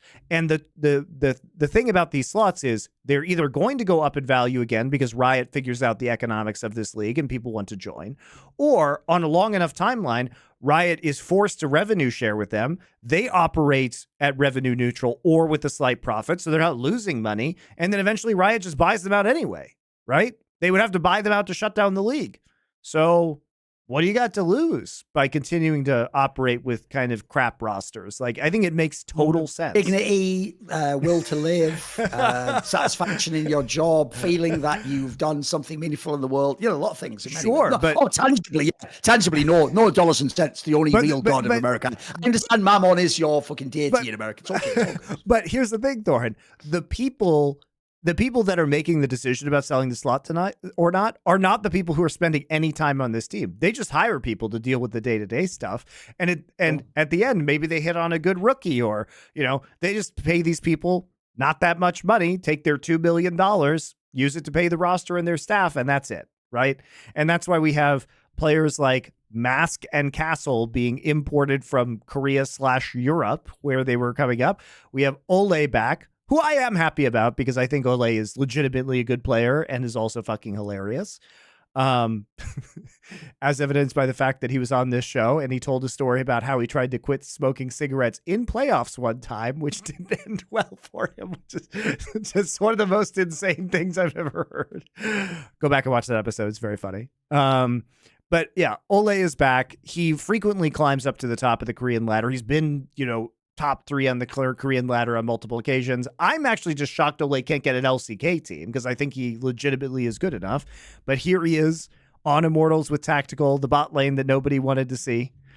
And yeah, just underwhelming rosters galore. But to answer your question, I'm not even sure it's the GMing, Thorin. I think it is literally who can we get who is going to take the league minimum of $75,000 to come to North America. And here's the random team that exists as a result of that. Here's my question, though. Isn't there a world, though, where some of these Korean players might not even be part of Immortals, though? Couldn't they just, like, fuck around and end up with, like, the 5th best roster or Maybe, something? yeah. I don't know. Like, it's they're very rolling possible. the dice, right? They're rolling the dice. Could Ole and these other 2 Koreans, like, power Immortals to something good? Quite possibly, right? Quite possibly. I think... I don't know. I think this is like a really tough scenario for North America because this doesn't, you know, what we're seeing doesn't inspire confidence that we're going to get LCS out of the LCS death spiral, right? Because I look at these rosters and I am not excited to watch LCS. And the problem is LCS viewership continues to go down, down, down, down, down.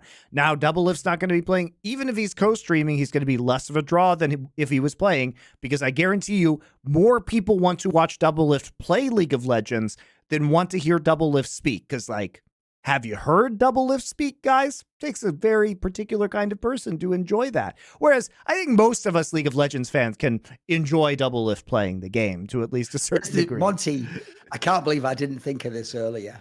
I can't believe I didn't even think of this earlier. In many ways, Monty, it's like in this off season, Doublelift had a bunch of choices, right? And so he was presented with two doors. One of them leads to retirement, and one leads back to the LCS. And you offered him, it was the Monty off-season haul challenge, whatever it is. And you said, Doublelift, mathematically, which one should you do? He tried to join Team Liquid, but Dodo blocked that door, and then he ended up choosing retirement. So I know Meteos has already completely lost whatever we were talking about there. So, what are you talking about? Shakespeare? What's that all about? Check out the episode, we'll link it here, of like when we got high and watched all those videos, basically. That's right. You can check out our esports cringe moments #2 and enjoy the Doublelift Monty Hall problem. But yes, it's a good analogy. So, I don't know what we're supposed, like, Thorin, tell me what I'm supposed to be excited about with LCS. Like, I'm kind of excited about Cloud9 because the roster's pretty interesting.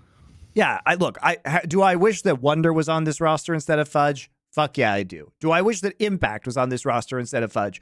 Fuck yes, I do. That would be hype, because then I'd be excited for international play, mate. Yes. If you had one of those top players, yeah. Because Fudge had a splash. His first international tournament has been completely dead in the water internationally since that point in time. Am I excited about Vulcan being back on that roster? Fuck yes, I am. I think Vulcan will be very, very interesting with the rest of this roster. He's certainly one of, if not the best support in the entire league, even though obviously it was a bit rough on FlyQuest. Who else are we going to compare him to, guys?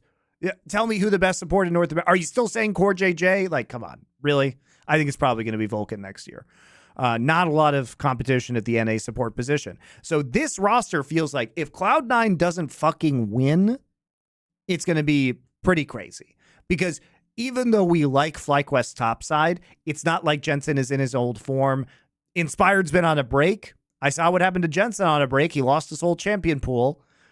Inspired also, you have to play Inspired style or your team is fucked. So will the team do that?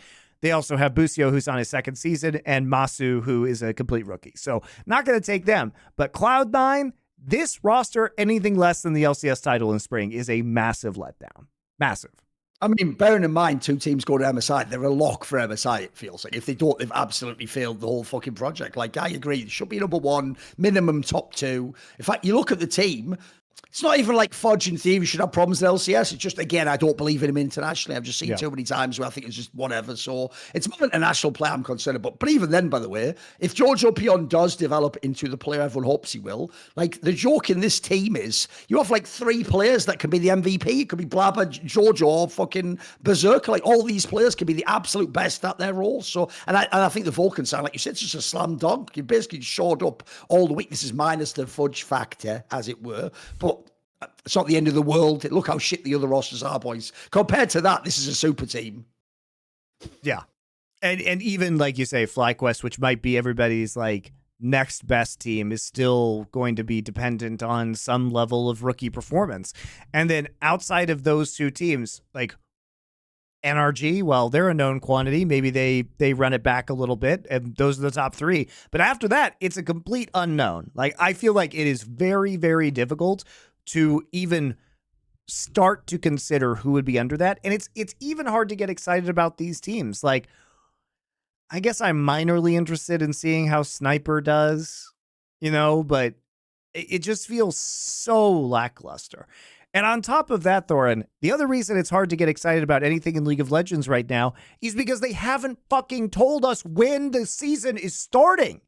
They haven't told us what the LCS format is. They haven't made any of these decisions. We are probably 1 month out from all of the leagues beginning. 1 month.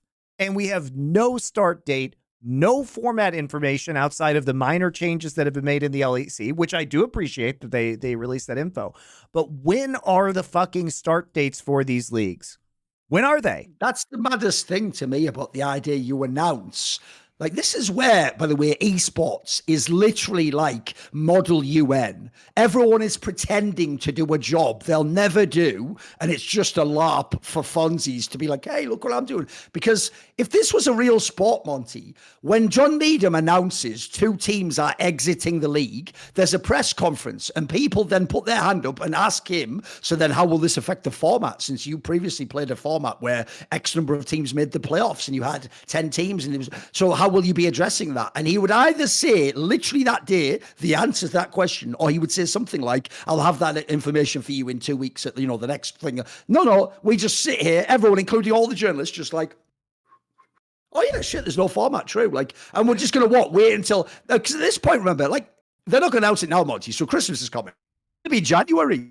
We're going to be into next year before any of this is known. So I would imagine Riot themselves haven't figured it out, if I had to guess. I mean, I doubt they figured out the LCS format because of how fast, you know, the teams were eliminated. Now you're dealing with an 8-team league, so they're probably going through iterations with the owners. No, Monty, the only thing that can be done in a 48-hour turnaround is a complete top-to-bottom investigation of Carlos's Twitter and then removing his team from the partnership program. That's the only thing that you could do. Everything else is like staying in a steamboat, you know, like that. Though that's like a turnaround, and we're in, out, bish, bash, bosh. Next thing you know, you're fucking Meanwhile, as they're doing that, here's the meme, guys. You know that meme of the mom playing with the kids in the swimming pool? They're lifted up like investigate Carlos's Twitter, right? Over here, one kid that's struggling is like LCS format, and then Danny's just underground that skeleton, just like Danny's investigation. Just like he's just done. That's the meme. Takes a year. Takes a year to investigate that. Exactly. You know what I mean? And then you just don't have to in the end because they leave the league when you bribe them with $6 million. So your problem goes away. They're starting a new series for next year in collaboration with cable television. It's called LCS Cold Case. They're investigating Reggie. She's going to open that file up again. Going to investigate Danny. You know, you remember that woman that was the one blonde hair in the cold case? She was open. Yeah, Thorin, can they reopen my investigation? Can I make some sort of appeal, please? Okay. I would love to make an appeal. Can they show me the fucking evidence? They're going to actually this time investigate Doublelift and Lena's relationship and find out, was it appropriate or not? Who knows? Oh man. But so LEC has announced that they're, as part of their format announcement, that they are going to be starting on January 13th, but we still don't know when LPL, LCK, or LCS are going to start, nor do we know the formats for any of those leagues, because there might be big, I mean, there's definitely probably big changes coming with LCS, considering that they're down to 8 teams. But you know, the rest of the leagues, I sure hope we get some changes to LCK in particular, because I don't want to watch double round robin best of 3s again. I truly do not. But that's probably what I'm going to get. So another year of watching way too many completely meaningless games. I love how, by the way, people are still kind of in revolt against the LEC format, even though the LEC format was objectively much more exciting and made the games significantly more interesting. But I did like the way they changed some of the qualification to the end of the season and Worlds at the end, because the season finals were confusing with the summer split finals in terms of impact. Yep. So it seems like they've addressed some of those issues. So yeah, it is really, I don't know. Hopefully with LEC too, they'll have more meaningful actual split finals, because I think that was the other big complaint, was that it felt like the in-studio stuff was not as impactful. So perhaps we'll at least see some larger venues in Berlin for that. I understand financially it's difficult because you do lose money running these events, but you've got to have it just for the prestige. Remember that detail I told you that someone pointed out to me? That like Abadage, because it was still all just like a studio, I'd never actually had to play in a bloody stadium. He'd been in like the finals and everything. So like, we all know in esports, it's meaningful to have actual like stadium environment, even if it's going to make people choke. In fact, some would say that's the feature, not the bug, right? Is that this pressure means like, because the real problem you're going to have otherwise is, I mean, you saw it this year. You're going to have teams like Mad Lions in a studio, and then they're going to go to MSI and bomb. Like, I want to see that team sort of go through the fire domestically. Also, it just gives an edge. I think this is a positive for your league. It gives an edge to veterans domestically. It means if like an Odoamne makes a final, maybe he has an edge over a rookie top laner like an Oscar, and if he's there, like, I think that's a positive quality to have in the league, in my opinion, for the narrative building. Yeah. Yeah, I agree with you. And if you do want your players to get that experience, which does inform international competition, it is rather necessary. One other factor that I forgot to bring up is that with the LPL segment is that Riot has in fact caved, Thorin. They've caved, and they are putting on an LPL broadcast in spite of Dom's most noble efforts to fund it himself. He will not have to do that. Riot did, in fact, figure out how to do this themselves, I think, through the Striker Studio, that new thing that they've built or are in the process of building in Dublin. But they're cutting casters, because of course they are, and they're cutting casters and costs everywhere. So I think they're down to just a handful of casters on the LPL, which is mental because of 7 days of games every single week in the LPL. To have to take down the number of casters mean that you're going to have just an insane workload for the guys that are remaining.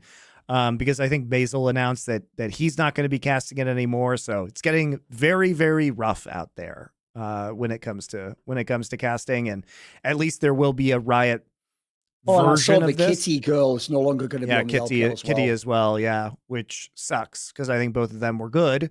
And it's a bummer that, I mean, I think it's just going to be hard with only a few casters to cast a league that massive. What I don't get is this, mate. This is why it's so I told you, I had this on the Four Horsemen. When does a fucking Omen ever become bad in League of Legends?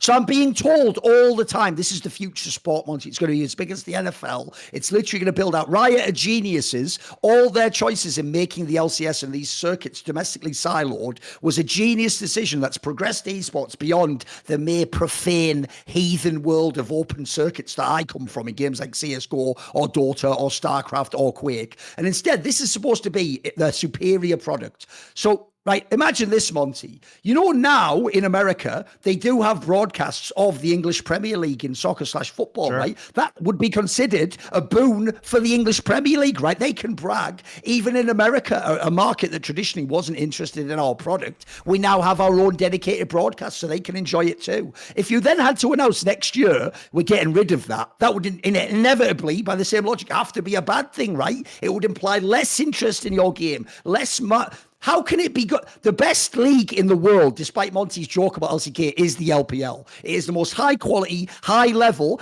talent stacked one. It even has the best ecosystem. In theory, that is the biggest esports economy in the world, the Chinese esports economy. And you were going to just completely axe your English language broadcast to it. At that point, if you're Riot, you don't get to have any more credit for League of Legends. It isn't you. It's someone over in China who isn't you doing it all. Because, like, mate, that is a terrible omen for the fucking health of the game. Like, the joke is, I'd put on a broadcast just to save face at a minimum, mate. Like, it's your, that's what they're doing. It's your Premier League. It's the best league in the world.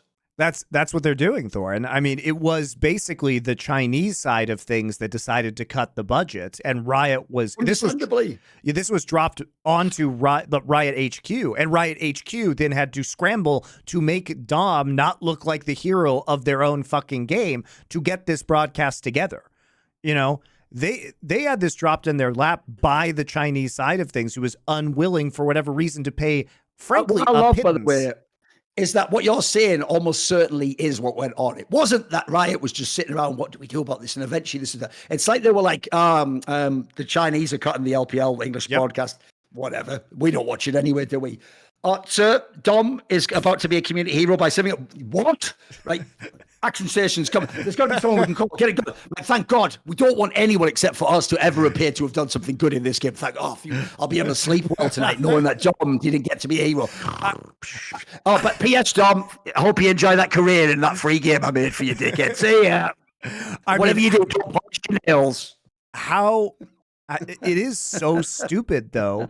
Because, you know, how bad were they going to look if they let Dom do this? Imagine if your job is making sure that all major regions have English broadcasts. If you are in the kind of upper echelons of Riot Esports, you look like a complete fool if Dom can put together a broadcast faster than you can. You look like a total douche.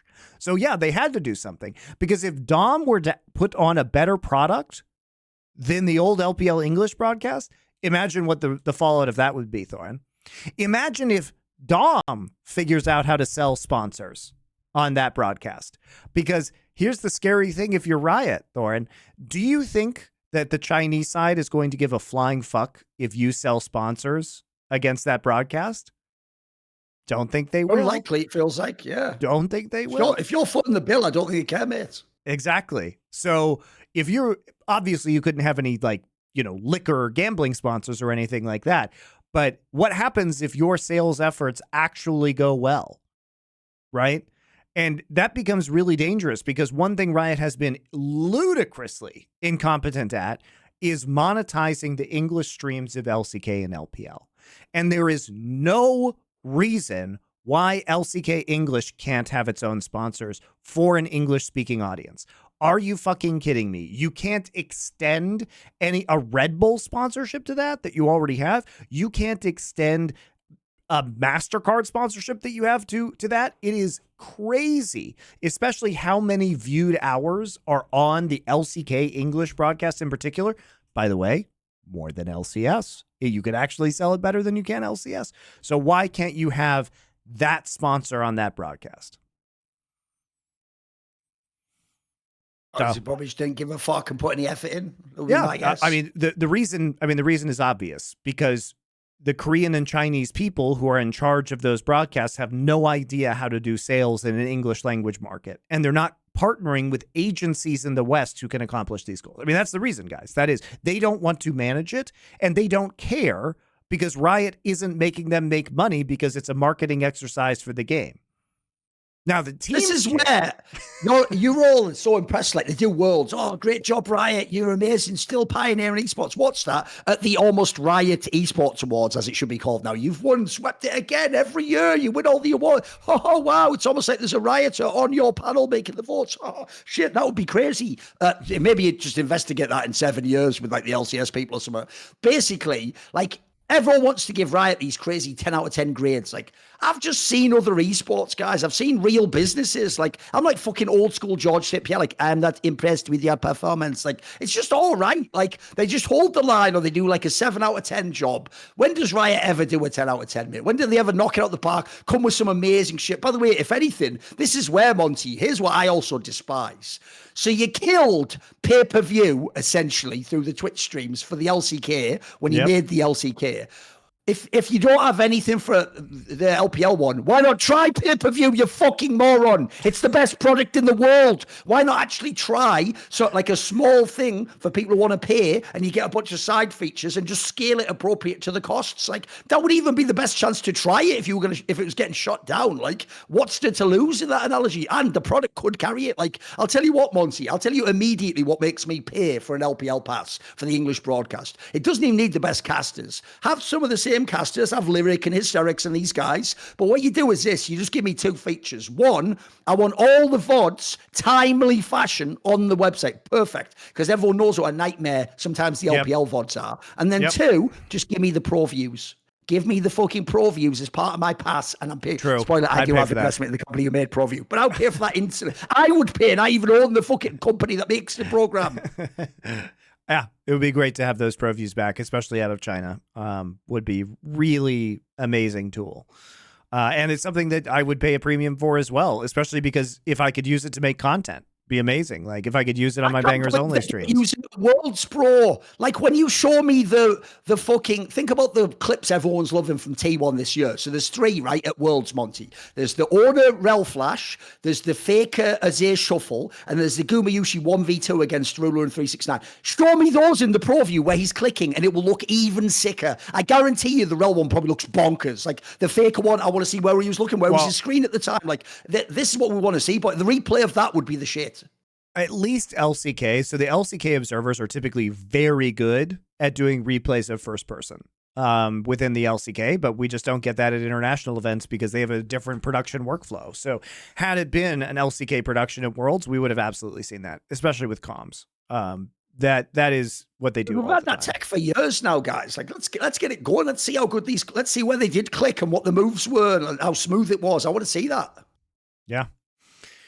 Well, maybe we will in some special content piece if Riot decides to grace us with it at some point in time, Thorin. But until then, we're shutting. And also, the other thing is, I want the people who do LCK, you know, when they do those amazing edits of like replayed actions, but they make it like you're down on the rift with them as though you were in like VR and you see the champions going. And I want to see one of those, but for those criminal fucking Kanavi ints in game 4 against T1. Show me him like step over the sand soldiers, go through the mystical jet. I want to see that level of production. By 3 of them. I want to see it on highlights. I want to see it on ints. I want to see like how crazy an int looks from that POV. Like, what's he doing? Oh, that'd be amazing. I want to see that level of production. Just Tarzan just coming in over the wall to Jarvan ults. Exactly.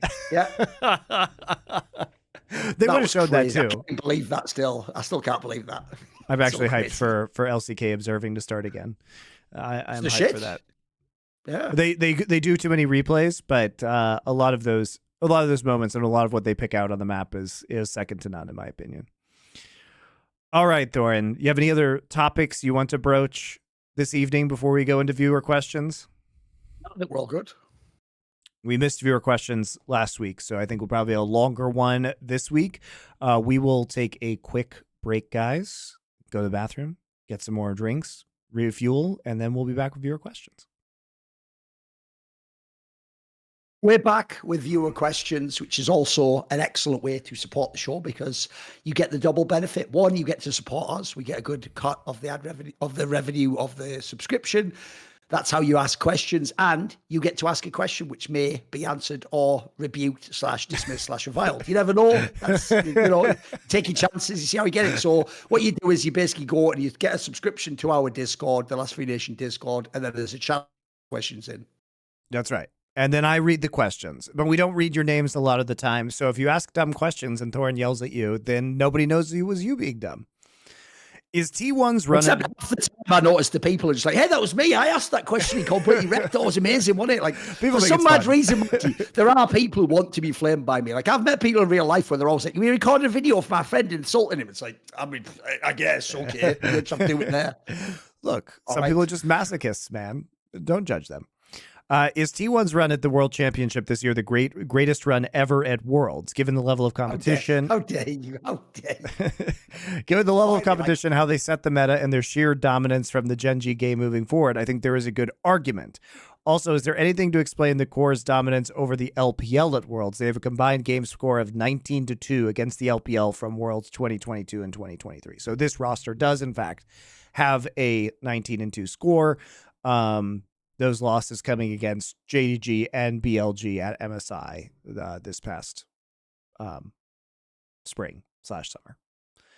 What is your take? You see where he already rigged the question because he preempted why it obviously wouldn't be the best world run ever and went, if you just ignore the game where Pyosik and Summit almost dumpstered us, then you ignore the game where we did get dumpstered by Gen G. After those ones, it's basically the most dominant run ever. So you mean in the run, which by the way is from the beginning to the end, if you just don't include the whole run, it's the most dominant run. Well, you know what? By that logic, I guess JDG, if we just don't include the semis, is the fucking greatest world run you can ever have. Like, what are you talking about? They were murking everyone. I mean, I think JDG wins them. What are we talking about? So one, you yourself know in your heart of hearts, sir, that's why you asked the question that way. I put it to you that T1 was not the greatest run of all time. But obviously, the first thing you have to do before you say it's not, Monty, is we have to put forward runs that would be the greatest of all time, wouldn't we? 2015. Now, my problem, obviously... How about 2014 fucking Samsung White? Mate, could anyone have beaten them? Anyone? Remember, they lost one game because they intentionally fucked around in draft against T1. Like, that team could have gone undefeated at Worlds. Yeah, they did. And then the finals, they also were just Bing chilling against that Uzi team. They could have just won that tournament like completely with no losses if they wanted. Yeah, C9's, I'm sorry. Yeah, and also, I think in 2015, even SK Telecom T1, so that iteration of the Faker roster, they literally went 6-0 in groups, and then they went 9-1 in the playoff bracket. So they were what, 15-1 at that tournament, and the only game they lost to was the Coup Tigers, who were at times that year better than T1. Like they came out of nowhere, but that was their main rival, and they pretty much just smashed everybody at that tournament and went on, walked on through. And that was the year where OG and Fnatic were supposed to be actually potentially world's contenders, right? So was there potentially, and that was also the year after the Korean exodus, where some of the Chinese teams were supposed to have been kind of at least on par. Like, remember that LGD had Imp and Acorn and Flame at that World Championship.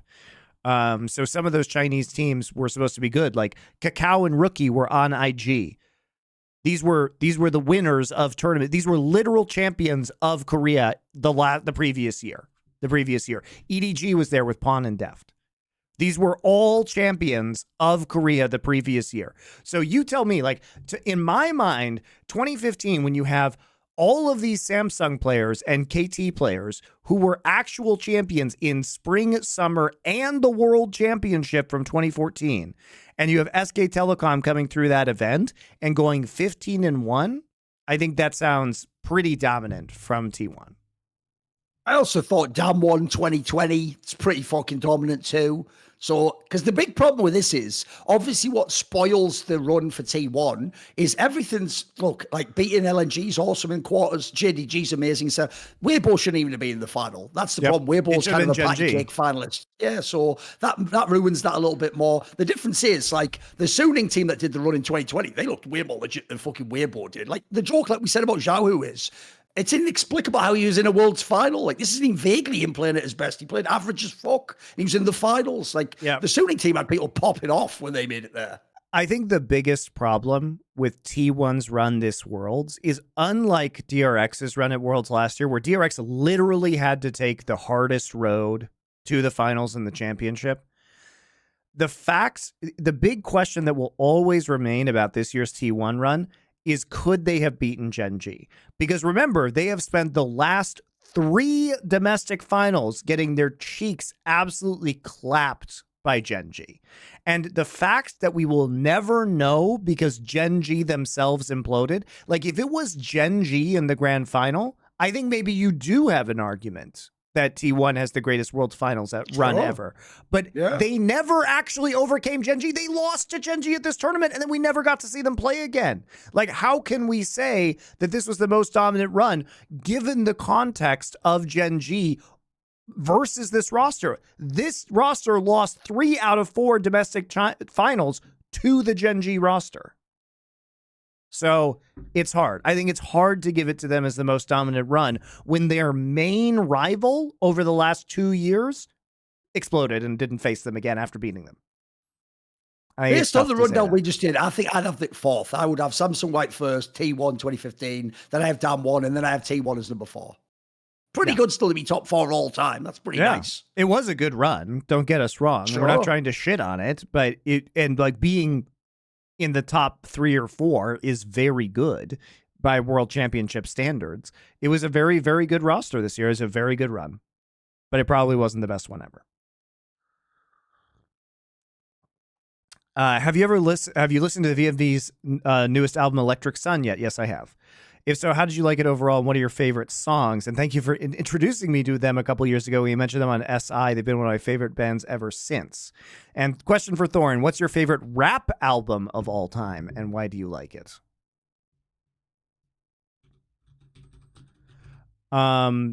So Electric Sun by VNV. I have enjoyed Before the Rain off of this record. I think I enjoyed this record less than I liked some of their other albums. I think Future Perfect is still probably my favorite VNV album overall. And Matter and Form was also very good. I think I like Noir a little bit better than Electric Sun, so I'm not sure this one was my favorite. Do you have a favorite rap album of all time, Thorin? Yeah, I think I'm going to say it is 2008's A History of Violence by Jedi Mind Tricks, because the thing with rap music is I actually care the most about the production, the beats and the music behind it, the sampling. I think that is the best part of hip-hop to me. So that's one where, like, the actual vocals had caught up, in my opinion, to the quality of the production. And the production, it sounds really modern even now. It's very good. I don't need to skip that if I put it on. There you go. Monty, any tips for getting into Muay Thai sparring now that I've gotten a few months of practice? I don't really know where to go with that one, it depends a lot on your gym and how they structure sparring. But obviously, like, don't go crazy on people, because especially if you're new, if you start to throw hard and you're against somebody who is a lot better than you, then you're going to get the fucking business. You know what I mean? So I would say, take it kind of easy, because somebody who's better than you is going to tailor their kind of level of force and response to what you're putting out, and you don't want to, get yourself concussed. But most people, will be nicer with pretty new people in that regard. I would say, in general, you'll probably learn a lot about how to, like, a lot of I would say the kind of mistakes that I see is having a bad stance, which a lot of people like try and stand in boxing stances, or they're not standing square enough. So that leaves your front leg particularly vulnerable to getting kicked. So I would watch out for that. And obviously, you just absolutely have to keep your hands up at all times, because people will actually take advantage of those windows. Also, remember to keep your hands up, because a jab to the body has never dropped anybody ever. And the reality of kickboxing is that you shouldn't probably be trying too hard to block any kind of body shots that are coming in, especially from boxing, because you should be countering either with knees or elbows, or you should just be taking those shots, because if you drop your hands, you'll get kicked in the head. So don't do that. I've got a question for you, Monty. Sure. Don't attempt to spin it back on me, because I'm not involved in this, and I'll never go to this level because too many people would line up to do it. But would you ever do like a KSI / Logan Paul / charity boxing, kickboxing match in your offense, if there was the right opponent, if there was like a good esports person who'd do like a fight, you'd do it? Yes. Yeah. Who would be on your shortlist? Who could we get involved in this? I don't know who kickboxes. That's the problem. See, the problem is that true. The problem is like there's plenty of boxing that goes around, because boxing's one of those. Boxing's a sport that even if you suck, the level of potential damage is still relatively mild, right? And you can kind of just flail your way through it. If you try and put somebody who doesn't know how to kickbox against somebody who does know how to kickbox, like you're going to get kneed in the face. You know what I mean? It's like, it's going to be over really fast, and it's going to be really fucking ugly. So it would be hard, I think, to find somebody, because I don't really know anybody who does train kickboxing in esports. I mean, some people do MMA, like Jinro, former StarCraft player, Todd, former Warcraft 3 player. I know they both do MMA. I guess Bin, the Chinese player, but it's hard to find those like celebrity matches just because people don't participate in it, I guess. So I don't know, but I would do it. I would do it, even though I'm fucking old now. I would do it for the charity, also for the lulz. Now that Riot owns 2 of the slots again, could we see a VCT promotions relegation system in the LCS's near future? Yeah, I think that's definitely in the cards, right? I think they're leaving the door open on that. I also think they're leaving the door open on future team buyouts to merge CBLOL and LCS. I think that has to be a conversation about what's going to happen. And LLA as well. They wouldn't have made VCT Americas the way they did if they didn't think that was better for all of the regions going forward. And so I think downsizing it into a more mixed, fully Americas region would be very, very good for professional viewership, and also, frankly, just for the competitiveness, because you'd have a much larger group of players to draw from, and I'm sure many of those Latin American and Brazilian players would probably get a lot better from being in the US playing.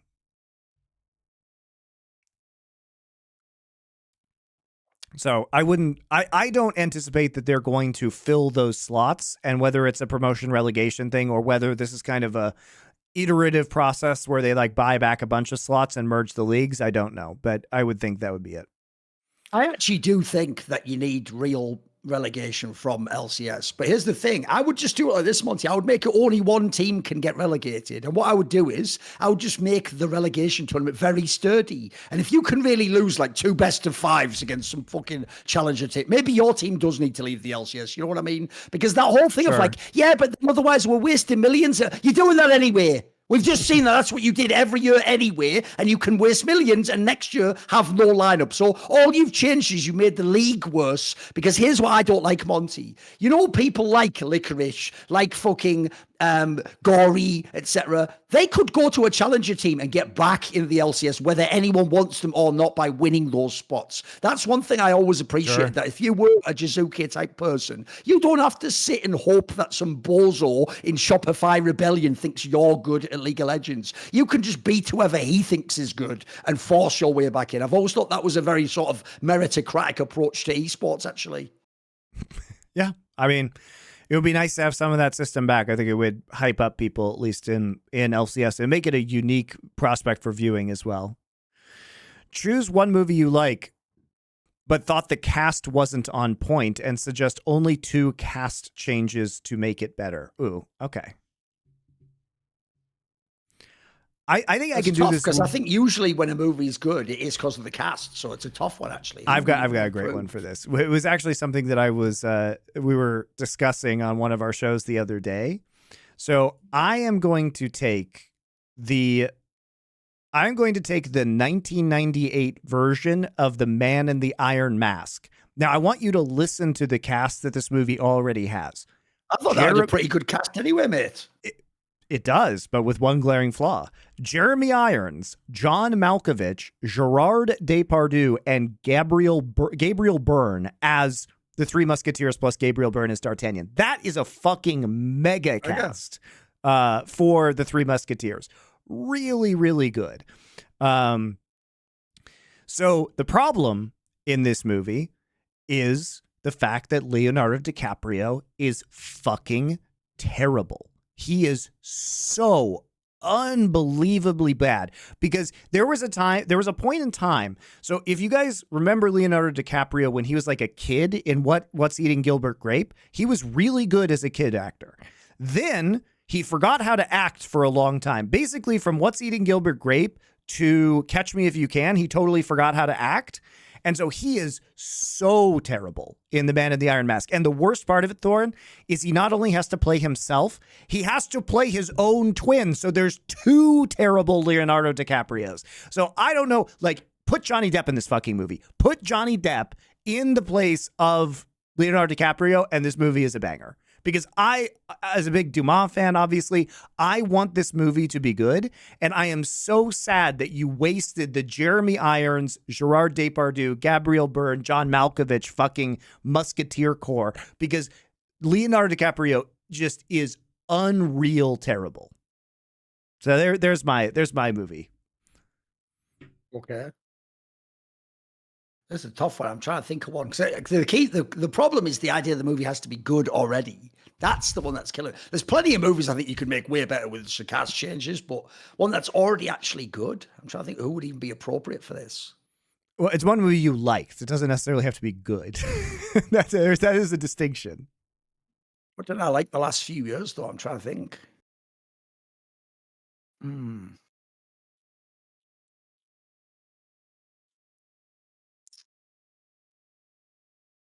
I mean, the joke is, actually, no, I can't say I liked any of the new Star Wars movies. So I can't do that, because that would be easy to change with the cast, and you made the cast way better for that.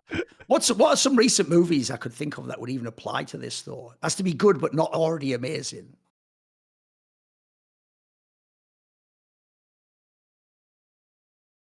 Let me think. I guess in my case, I don't like The Man in the Iron Mask, but the reason I don't like it is because DiCaprio drags the movie down so much. The scenes that DiCaprio isn't in and everybody else, and like the concept of that movie is fucking great. So it is like one DiCaprio replacement away from being a very good movie.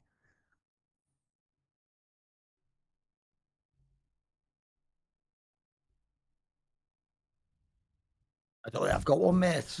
Really? Fuck it, I don't care for this one. Well, let me think. What's a movie that I just saw not that long ago? All right, I'll give you one. I actually do think, even though in the movie he doesn't do a bad job, I do actually think that the Christopher Nolan movie Tenet, I actually think part of what the movie struggles with is that the 2 lead actors, which is whatever his name, Washington, the black guy, and then I forget his name because it was his first movie he was in, basically, and then the one that the guy from fucking Twilight. They're the two main actors. And I do think if you'd have just had two well-known actors, it would have been an even bigger movie, in my opinion. It's a good movie. Like, it's a flawed movie, but it's good. But the problem is, I do think those two were just kind of like, I don't think actually like Patterson was that bad, but he's not amazing. If you put like two really good actors in those roles, I think you could have been, like, if you'd have had like Michael Fassbender or something like that, that's where you could have elevated that movie and made it like a true like 9 out of 10 or something. There you go. Our favorite architect of Korean esports, Base Joe Marsh, who is now world champion, Base Joe Marsh, says this. True. Baboons famously kidnap feral puppies and beat them down until they are domesticated. They famously do this. I didn't know that, but I will take that at face value. These puppies eventually become part of the family. What do you think this says about the nature behind the relationships between humans and dogs, or the nature between primates and canines? I think dogs have been bred to be very impressionable and loyal servants. And so they're also pack animals. So if you show that you are an alpha, then they do tend to fall in line. That's what I think it says about dogs. Humans have made dogs very deliberately over thousands of years out of wolves, and now they are what they are, which is creatures of humanity. It's actually the most depressing thing about dogs is essentially they genuinely do have Stockholm syndrome and will not only like forgive and forget, they will love the person who like abuses or beats them or whatever. It's actually one of the sad things, but like you're saying, it makes perfect sense because think about it, right? No, to some morons, this is controversial, but you wouldn't want your dog out of nowhere to just turn on your child and kill it in the middle of your fucking living room. So any animal that was going to do that has obviously in theory been bred out of the gene pools, the logic. Yep. So it's just they're an entirely man-made creature, to serve the needs of man. So here we are.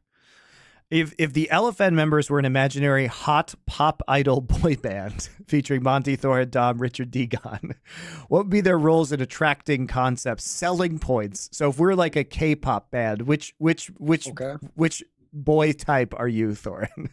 I would be the one that doesn't sing much, but then I do that rap breakdown that's in all the K-pop songs. You know the one? Are you like the badass? Are you like the bad boy? You're the bad boy exactly. one. I don't have a great singing voice, but I do the rap breakdown. That'd be my shit. I feel like Degon's the dancing one. Degon's the one that just looks good but doesn't talk that much. He dances really well, though. He dances super well. LFN. Who would Richard would be the one that's like a dark, sort of a little edge to them, a little bit of mystery and enigma to them, Is he like the more emo one? Is he the emo one? I think so. Who are Dom and I, Thorin? I have no idea who I'd be in this. Like, am I just the face of this band? Here's the thing. Am I the Justin Timberlake? No, yours would be the one that is like pretty. You have the good looks in the face, but like beyond that, you're like maybe the leader of the group. Dom is the one that's just slutty. It's just the one that just fucking it's easy pickings, but just it's what everyone wants, really. Nice. I like Dom as the slutty one. That's good. Okay. That's funny. All right. For my money, this Weibo run to the finals is the most fraudulent finals run of all time. It's pretty fraudulent. But my question is, what's the hardest, most legit finals run in league history? I think we just talked about that. You asked the same question, but I agree with your take that Weibo's run is very fraudulent. It was shamefully fraudulent. Do you see a potential antitrust issue with Riot Games and the LCS broadcast, considering the Sports Broadcasting Act of 1961's exemptions for professional sports leagues? While this would only affect teams and Riot for broadcast rights, do you think this could be an approach to find a way to combat the IP issues in America? So I'm not a lawyer, and I'm not familiar with the Broadcasting Act of 1961. Now, I hope that's true, question asker. But I strongly think that the way that, unfortunately, these intellectual property laws are set up around games right now is just extremely unlikely that anybody can break them until, a different kind of fair use policy eventually exists. And I am hopeful that maybe in the coming decades something might happen, because it just feels like the more digital media proliferates, the harder it's going to be to control fair use in IP. And eventually, surely, there has to be a ruling at some time that makes it so that broadcasting a game yourself as part of a sports league should not be owned by Riot Games. That seems crazy to me. In the same way that I shouldn't be sued by the NFL for walking outside and videotaping a pickup game of football. You know what I mean? Or creating a rival league to the NFL. This is very anti-competitive in its nature, and I think that it goes against the grain of antitrust to have Riot say that only Riot can run League of Legends esports events. I think it fucking sucks. So I hope you are right. What are your favorite dog breeds? I mean, the area I am from in the UK, everyone basically likes types of terriers. It's that sort of smaller dog. Not really a Yorkshire one, even though I am from near Yorkshire, but it's more just like the smaller hunting type dogs, the ones that you send down the hall to get the ferret, well, with the ferret to get the fucking rabbit and that sort of an animal. So I'm a fan of those ones generally. I don't really like the bigger ones that are all fucking greasy and shit. I grew up with a sled dog, so I grew up with a Samoyed, one of the very fluffy white dogs. I tend to like medium size or large Quick Shot dogs. has. Yeah, like the one Quick Shot has, yeah. So that was my childhood dog, and I do love I don't like small dogs very much. I do like medium size or bigger. And I do like the affection of those sled dogs, but unfortunately, they are a significant amount of work to take care of and require constant attention, and it's very difficult to travel away from them. So not a lot of time in my life for dogs right now, but maybe in the future. What are pleb values versus noble values? Is love a pleb value? No, love is definitely not a pleb value, especially if I think you're expressing love properly. What are noble values versus pleb values? I mean, I think it's just a matter of being based around higher ideals, right? Rather than base instincts. I mean, the joke is you would say love is the ultimate higher ideal. It's the best reason to do anything in the world, sure. Right? Yep. I think we'll have to be, if you want to answer that question, we have to get a bit more specific there. Porthos, one of our asks, so he is literally one of the Three Musketeers. What is your favorite space opera, book, TV, movie, etc.? The Expanse obviously kind of turns into a space opera, both in terms of the book and the TV series after season 1. That's a wonderful one. I'm a Mass Effect fan. Played the Mass Effect game as they were released for years. So the original trilogy. So I enjoy that kind of like epic space opera. Any ones you enjoy, Thorin? I mean, Dune, obviously. I mean, Legend of the Galactic Heroes is a space opera. There you go. Dune turns into kind of a space opera eventually. Yeah. If you were tasked with creating a LoL World Championship winning coaching staff, but could only choose historical figures as members, who would you pick as your head coach? Not in League of Legends, obviously, he means like Napoleon, etc. I'm assuming it's the premise. Oh, okay. I think that's what they mean, Monty. Head coach, strategic coach, performance coach, and analyst. Okay, that's too many. What's analyst? Historical figures. Okay. Come on, you got to get some really good military strategists in there, right? I mean, that's why I'm thinking for strategic coach, Napoleon. Can't really go wrong with him, right? Yeah, that sounds pretty good. I think as a head coach, this is a pull for you, but listen up, boys. Head coach Alexander the Great. Let's fucking go. That guy could talk to an army. I'm going with Hammurabi, who was an Amorite king of the old Babylonian Empire from 1792 to 1750 BC. He codified the first known set of laws. Yeah, because here's the thing, Monty. He was one of those people who believed in like the skin in the game approach. So, for example, one of the concepts of his laws is if you are a house builder and that house later collapses in and kills someone's family, you and your family are put to death. Because the idea is you should take your job very seriously. And essentially, the way you guarantee that work is your life will be carried. So essentially, the reason I bring this up is I think one of the worst problems in League of Legends teams is that they don't have a realistic actual like structure of discipline and respect. They really do have teams where to this day I find stories of some of the biggest coaches in the world being like completely disrespected by players or having the player basically tell them last second in a draft like I'm not going to pick that champion and then fuck the whole draft up. Like I hate that because at the end of the day we do fire these guys, we do like mock these guys for their drafts and how they do, and they're not even the ones always decided. So I'd have some fucking hard motherfucker setting the rules. I think Alexander the Great as a head coach is wonderful because he kept, I think that the hardest thing legitimately Alexander did was convince his Macedonian Greek troops to continue marching all the way to India instead of going home. That is like crazy motivation. Like, why the fuck would these guys continue to march? Like, you conquered the entire Persian Empire. And then Alexander, how does he convince you to be like, sure, we should go fight in India after that? That sounds totally insane. So strategic coach, you could have Napoleon, performance coach, and analyst. Unfortunately, I think the best analysts are probably people we don't even know exist, right? They're probably those people who are like deep in like the CIA or something like that. I'm going to take a current figure. I'm going to take David Goggins, and we're just going to go through the pain boys. We're just going to kill the inner bitch and succeed in this game. Spot that. I won't be recruiting anyone like Danny. I'll understand what I'm doing going in. I'll be recruiting all the hard motherfuckers that say, "I'll do I'm that want to be flamed," and then we're just going to fucking go to the next level. You guys released an episode of GOAT players for each role a few years ago. Has there been any changes to that list for both of you since then? I mean, I think you can make a case for Ruler over Uzi at this point in time. Like, that was kind of the case then, but given the last couple of years, probably really could have made it if he won Worlds. Deft as well. Yeah, true. Deft is probably up there at this point in time. Who else? Score in the score in the jungle position. I mean, one that's gaining quickly is, I'll tell you what, give him a few more years and Bin will be in that conversation, mate. This last year's been straight fire. So he's sort of, yep. And by the way, that'd be pretty crazy to have a Chinese player on the list, right? That would be interesting. It's all Koreans at the moment, right? Well, except for Uzi, who was there. But yeah, we're talking about more Korean players again.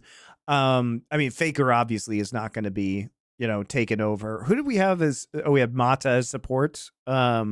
And we had Smeb as top and Score as jungle. I mean, I feel like those basically outside of mid, everything is kind of in flux for sure. I feel like support could definitely change though, because think about it, right? Like Carrier's on the rise. For sure. People like, I mean, Mako still plays. Like, some of these guys still actually have chances to do more in their careers. So yeah, let's see. Yeah, I think top lane as well. There are a variety, especially of Chinese tops, that I think are coming for that. Zeus is he's got a long way to go on that one, but if he continues to be dominant, that he might eventually be in the conversation with that. Skills to do it potentially. He has the skills and he has the youth to do it as well. I mean, his first 2 years were mega. That's one of the hardest roles to break though, is top lane. Think about how many amazing top lanes have been over the years. Sure. Yeah, and we will be doing kind of a different take on that soon. That you'll see. It won't be GOAT players, but we'll be doing a similar kind of show. Is the finals MVP an award that can only be won by a member of the winning team, or are there any times in esports history where you think a member of the losing team deserved the honors? Oh yeah, I'm sure there are plenty of times.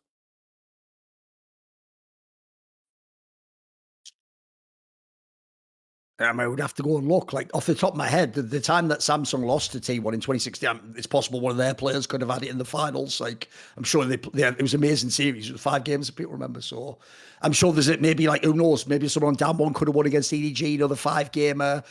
There's a bunch of times you probably could have given it to someone on the losing team. In Thorin's recent, I don't see it. Basically, in principle, I do think it's possible. In Thorin's recent, it actually would have happened for me though. I have to see. In Thorin's recent reflections with Peter Dunn, Peter shared the logic behind signing Ruby and the original plans for Ruby to be the veteran of the team. This got foiled by the Yanko signing. How rare is Peter Dunn's in-depth thought process and roster building philosophy in esports? I mean, he's one of the better ones. That's why he's so good at it, right? That's why we talk about him as being good at it. That's why he's been so successful at it, is he's just one of the best people in esports at building rosters. That's just how it is. So rare, I would say. Very rare, because here's the thing as well. If you listen to my interview with him, it's basically implied that he thinks more about the environment he is putting a player into than how good the player is. And that is almost the opposite of how most teams work. They just try to get the best players, and then they make their super team work. Like, Peter Dunn really is the guy who's choosing, in theory, a not as good player. If, like, this player, for example, it fits the shot calling style, or isn't too, like, resource heavy, or has, like, a cool personality to offset, like, a more difficult player. I think that is the revolutionary aspect to what he has done. It's why he's been so successful finding the good rookies, in my opinion. Yeah. Favorite Sonic game? I don't have one. I've never really played the Sonic games.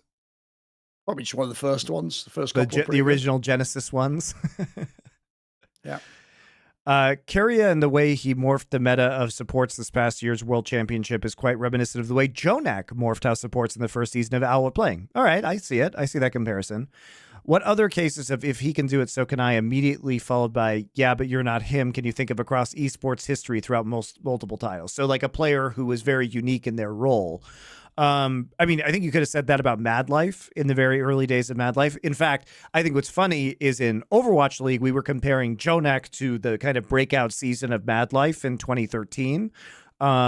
Because it really did revolutionize like the support role. And I think you could say now, oh, we're making the Jonak comparison to Keria, which I think is fair because it was about how much damage Jonak could output on like heroes like Zenyatta from the support position and how his team kind of played around that. So he really did kind of mold the team around him. Like an obvious one too would be like Uzi. Like how many other players could have played with like that level of support, like the raise the puppy, protect the president style, that really did kind of warp the way the game was played. I mean, Faker's another one. Like, would Bengi have been good without Faker? No. So, like, to me, since we all watch the Western regions, it's like the easy names are the ones who play the carry champions. You just can't play in the West. So if you think back in the day when someone like a Peanut or any of the players that played like the carry Nidalee out of the jungle, that was death when they played that in the West. These guys were monsters. Similar for top lane. Think about some of the Camille players that they've had in the LPL, mate. Like, if you even pick that in the West, it's almost a meme. Like, your comp probably won't support it. The player, if he gets ahead, won't carry the whole game. There were players there that would play a Camille or a Fiora in the LPL that they were just impossibly good. They would just dominate the whole game. Any other game? Like Bin, probably a good example now. Any other players from other games you can think of, Thorin?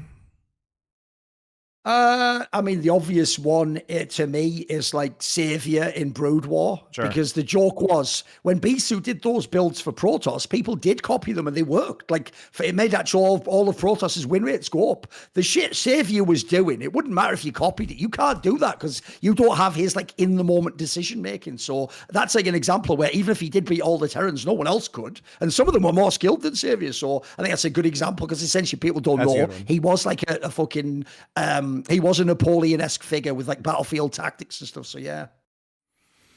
Thorin once did a reflections with Kellen, a player from Day of Defeat. In an alternative woke universe where terrorists and bombs were too much for mainstream eyes, could Day of Defeat have replaced Counter-Strike as the premier esports Half-Life mod? What are your thoughts on the strengths and weaknesses of that game as an esport? I'm not familiar with this at all.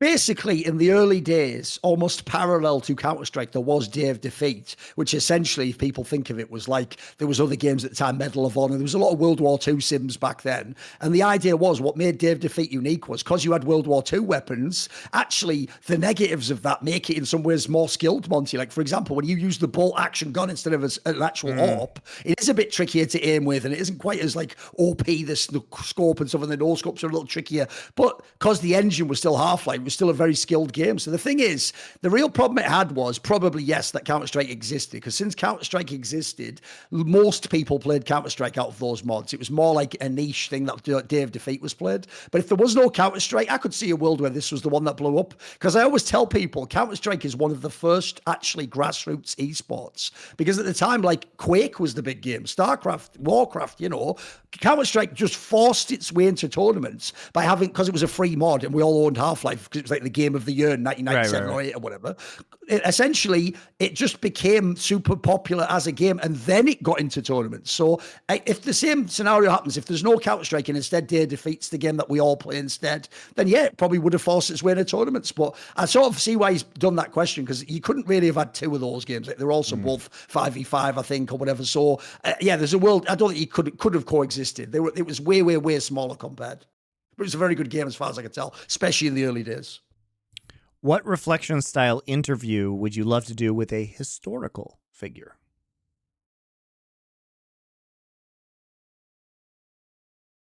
I mean, I would try to do someone who was like super fascinating, like John Dee, the alchemist from like the fucking Elizabethan age, or I'd want to do something like that. In You know, Queen Elizabeth's court. That would be a very interesting. He was like her spy master too, I think. Like that guy was a baller. That guy was. So I'd want someone where it's like you can find some insane secrets out, or they know some incredible stuff about like the world, the way they see the world, or reality, or something. I'd want to go somewhere, or some sort of artist, maybe. You know, like I'd love to interview Orson Welles, mate. That would be a fucking banger right there. I think it'd be the amazing shit you could talk to about that guy. Do you think LCK was hurt competitively by franchising / no more relegations? Because of the depth of talent in Korea, I think the old system uniquely benefited LCK because it gave incentive opportunities for the best up-and-coming talent to form a team together to make it to the top league. Some of Korea's best teams that completely changed the league came out of the relegation promotion system, including Griffin and Damwon, also the Tigers, right? Now it seems like promising players are more likely to get poached off earlier in their careers. Well, the thing is that what you have to remember is that Korea couldn't have stayed this way in isolation. Like they can't just continue promotion and relegation if everywhere else is franchised, because those teams theoretically would have more money than to pay the Korean player, and they wouldn't be creating amateur teams, and like they would be scouting very actively. I mean, I think it was a natural progression. Now, if no region has franchising, then maybe that's true. And it was fun back in the day to see the up-and-coming teams and the surprises that would come out of promotion relegation. So I think that it's possible, but it requires you have to think broader than just Korea. It would take everywhere not having that system, because otherwise those players still get snapped up very early on before they even get to that point. Like, you guys have to remember that the Shy was scouted from the Korean ladder when he was like 15 years old and shipped off to China and debuted as a rookie there years after he had already been training, right? So the process of finding these players early was already very serious by the late 20 teens, right? Hearing about Peter Dunn's initial coaching years in Brazil, it immediately reminded me of Phil Jackson's coaching years in Puerto Rico. How comparable are their coaching styles and careers? Is it far-fetched to say Peter Dunn could be the Phil Jackson of League of Legends? Well, the joke obviously there being Phil Jackson works with superstars, whereas like this is the first time basically he's ever had superstars in a fucking, because even when he had like Cobbeard, that was like when no one believed in Cobbeard, didn't think he was good. So the joke is, I would say if anything, that Peter Dunn's more like some sort of like Greg Popovich figure, except even then, I mean, he's not a disciplinarian like Greg Pop, but in the sense that like Greg Popovich is amazing at doing what I just described earlier, taking a player that isn't super hyped, but he knows what he's going to use him for. He makes him work in the system. He sets up the right sort of environment. So I would say the Peter Dunn, the Phil Jackson is probably more somebody who works with I'm trying to think who works with big superstar names. I don't know, fucking Orm or something from LPL or something like that. Someone who's worked with the monster rosters would be more in that vein for me. A young buck, I guess. You mentioned last episode how bad the trade Trimby for Advien was. What are some other examples of one-sided trade deals in League history, or perhaps Counter-Strike? I mean, the problem with Counter-Strike is you don't tend to actually trade players, so that one's a tough one. There also aren't that many trades in League of Legends, frankly. Like I would have just phrased it more like, what's a bigger downgrade or something like that. Sure, yeah. Well, we can do that one instead. We can do that one instead. It's like, what are some crazy downgrades that people have done? There's got to be some really mad ones out there, if you think about it. Let me think.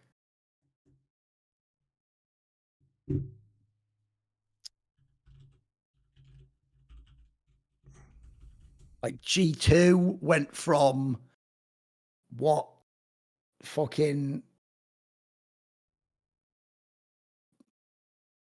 Perks to Flackhead. That's not a great one. It's not a great sign in there. Oh no, they went to Reckless. Reckless was in the middle. Actually, that one doesn't count then, because that was a side grade. What's a really big downgrade though?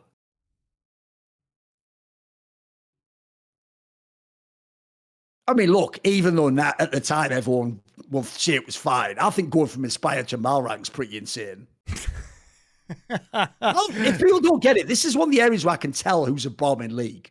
If your eye test ever checked out for Malrang, go to the optician. Like, I don't know what the fuck you were ever seeing, mate. Like, it always looked to me like the joke is Malrang as a jungler, Monty, was what Adam is as a top laner. All of the features are accidental. You know what I mean? Like, it's more like, oh, it's constant activity. Yeah, that only works because of the rest of the team they've got, you know, like it distracts from Larson. It allows the bot lane to farm. Like, he's not intentionally doing that though. So I think that's a pretty bad one. I'll just predict them. How about Cuz to Pioshik and Lehens to Barrel? How about those? Those are happening in front of our eyes right now, by the way. I mean, famously also, speaking of the Trimby Advien one, like Odoamne for Shigenda.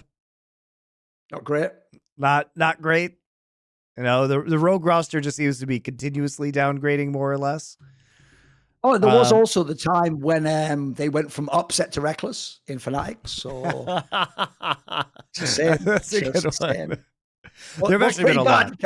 If you're a reckless fan, you can't say that was good. Come on, mate. Of all the ones to do, why defend that one at the end, you idiot? Just let that one go.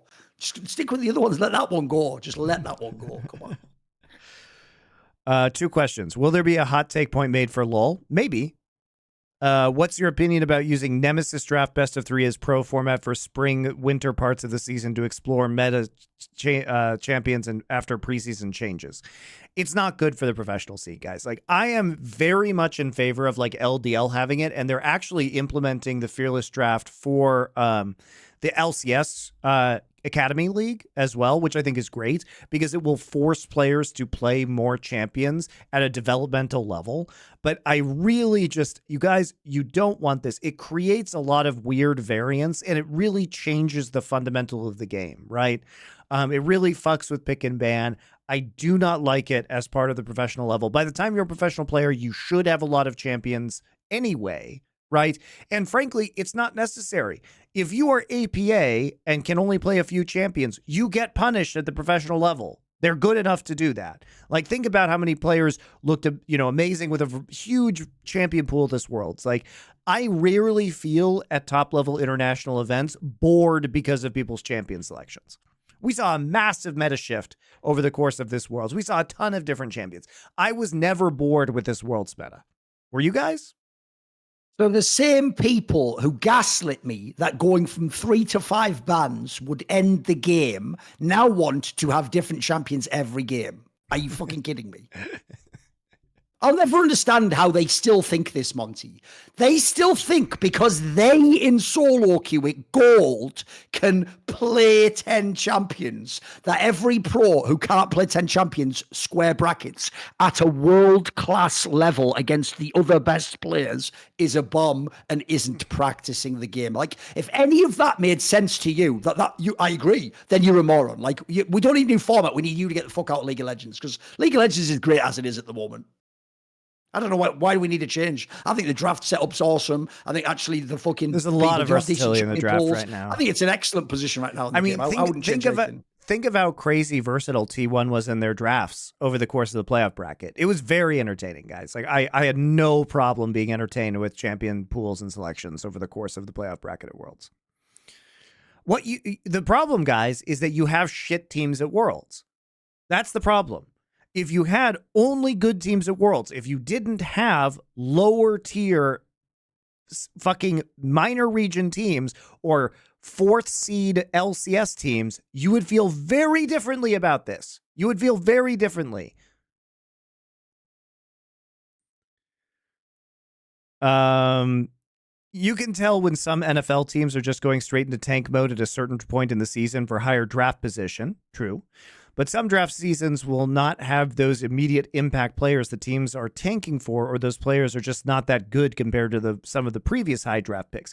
I mean, I would argue that you can never know. Like, think about how many times we've heard an NFL draft people like, oh, the prospects are bad this year. And then there's like 4 quarterbacks from that year who end up being good, right? Like, you know, what was like the year, you know, a couple years ago that it had like Tua in it, who has actually turned out to be pretty good. There was like a host of quarterbacks. There's like 4 actually pretty good quarterbacks that were drafted that year. I mean, look at fucking Brock Purdy. There are literally people who are saying that he might be MVP of the NFL, and he was literally the last pick in the draft, guys. Do I think he's that good? No. He's a product of the system, but he's surprisingly good for being the last pick of the draft. Anyway, So I'm just curious on your guys' thoughts overall on the idea of tanking for a higher drafting position. I mean, look, some people are going to look at Caleb Williams from USC and really want him, but there's also been like a bunch of flops, obviously, for, you know, even this year. Like CJ Stroud is looking like the better pick on the Texans, even though he was taken after Bryce Young. And again, that could definitely be a product of coaching. The coaching staff at Houston has more talent. They have a better coaching staff, right? So yeah, I think it's really difficult to tell, but it's obvious why teams tank, because if there is no hope, you might as well try and gamble on a guy that you could have for 20 years who could turn your franchise around. Like, it seems obvious that you would do that. If you are fucking terrible, then you're going to continue to be terrible. So you might as well just be terrible for a few more games right now so you can get the guy that might not make you terrible in the future. So I think tanking's fine. I think most tanking isn't even real. I think with the rare exceptions of like the Spurs tanking for Tim Duncan and the Colts tanking for fucking Andrew Luck, I think beyond the ones that look like a slam dunk, I think what actually happens, Monty, is this. Your team just is really bad and is 1-7 and is completely shit. Sure. And so you make it look like we're just tanking, because that's way worse than actually trying and going like 2 for fucking 15 or whatever it's going to be now in the season. Yeah, exactly. I think most people exaggerate that because it's like a way of trying to imply you're doing 5D chess, isn't it? And also, just I'm going to put this out there, guys. In the NFL, it is very hard to convince 53 dudes that they all want to lose. Because at the end of the day, even if your team sucks, those guys are still trying to make a career in the NFL, and they are trying to indivially not suck. Some of them are trying to win their bonuses and all shit like that, get 1,000 yards or certain or get a contract. You know, play good enough to get the fuck out of the dumpster fire that is the bad team. So even with bad teams, like, unless there is some sort of conspiracy amongst like the ownership and all of the coaches to like intentionally throw games, sometimes because the NFL is kind of random and everything's a best of one, like sometimes you can just accidentally win games. You know what I mean? Like, I don't honestly believe that like a lot of the teams right now are intentionally trying to lose. Like, if they were, the Bears would be worse than they are right now. Like, they wouldn't be accidentally winning games. So it is hard. It's hard to have a conspiracy to fail when there are so many people involved in said conspiracy. And they do have individual motivation to not suck. But I do think that if you ultimately have like the coaches and ownership on board, you can kind of like heavily lean on the scale to make that happen. You have scenario. You have to swap roles with a historical figure and live through their life, but the historical figure in question will also be living through your life and career. What swap would you consider the most interesting? Well, I don't care if they've lived through my life.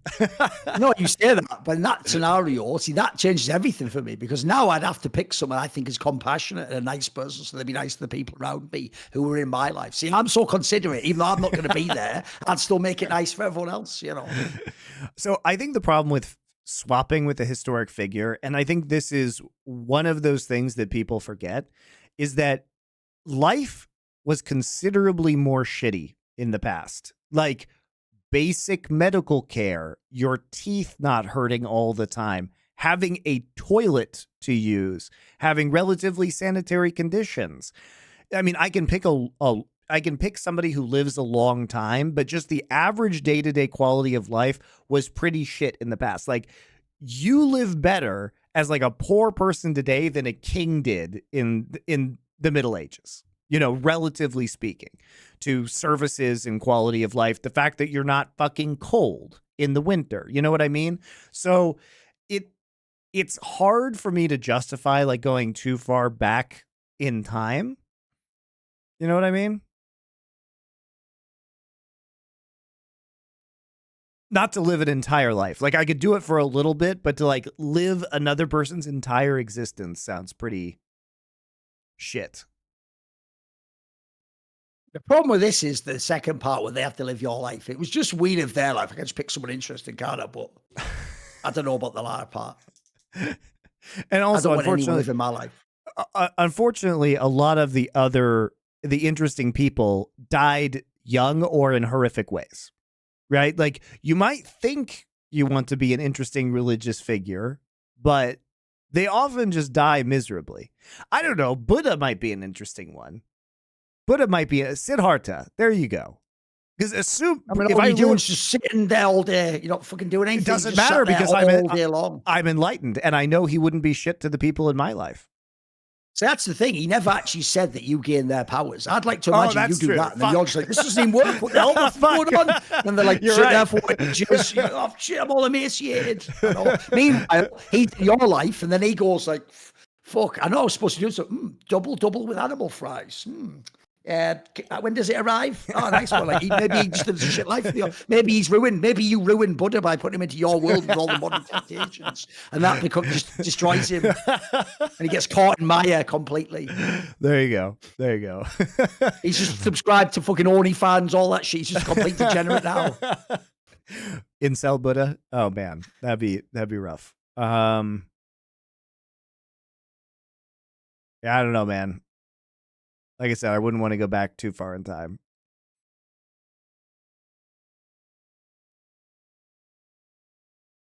You don't have anybody? All right, we'll move on.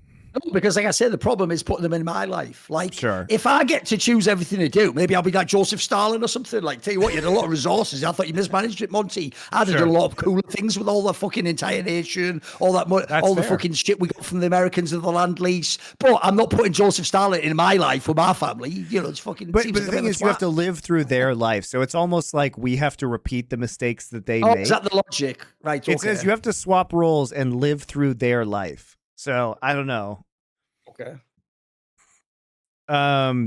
What is your favorite candy? You have the sweet tooth of the pair of us. Let me think. I've got a few. I really like one that we have in the UK called Parma Violets, where it has the flavor of violet. It's like a sort of it looks almost like a mint, but it has the flavor of violet, which is a very particular flavor. If you know, it's like it's as a. I like aviation cocktails with violet liqueur, so I'm down. There's one. Let me think. What else do? Here's the thing. In general, I like pick and mix approach. You know, so you can. It's like a buffet. You're just going all over the place. But the fried egg into the strawberry rope into What do I like? I like jelly beans quite a bit. I like jelly beans. I like what's standard kind of like. I guess I like Snickers is kind of like the standard chocolate bar would be my favorite. But I like saltwater taffy a lot. I don't have much of a sweet tooth, so a lot of the candy I like is going to be salty inherently. So it's like the peanuts and Snickers. It's saltwater taffy. It's salted black licorice. I fucking love, like the Scandinavian style salted black licorice. That stuff's great. A lot of people don't like that. So those are my jams. Also, of course, on my desk, Trolley Sour Bright Colors. I do genuinely really like these. Not a lie. Not a lie. Very delicious. What else? Yeah, I think that's about it. You like candy more than I do in general. I tend to go for the saltier snacks. Okay, so that's it. That was our last question for this week, guys.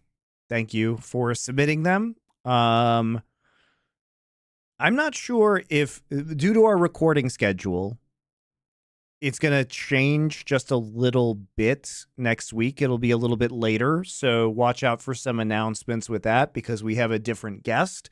So it's not going to be on Tuesday next week. It will be a little bit later. So we will see you then. Be sure to join the Discord below, both so you can ask questions through your subscription, but also so that you get pinged on the League of Legends or Counter-Strike or culture tags whenever we release new content, or we make announcements such as when the next show is actually going to come out. So we will see you then. Bye.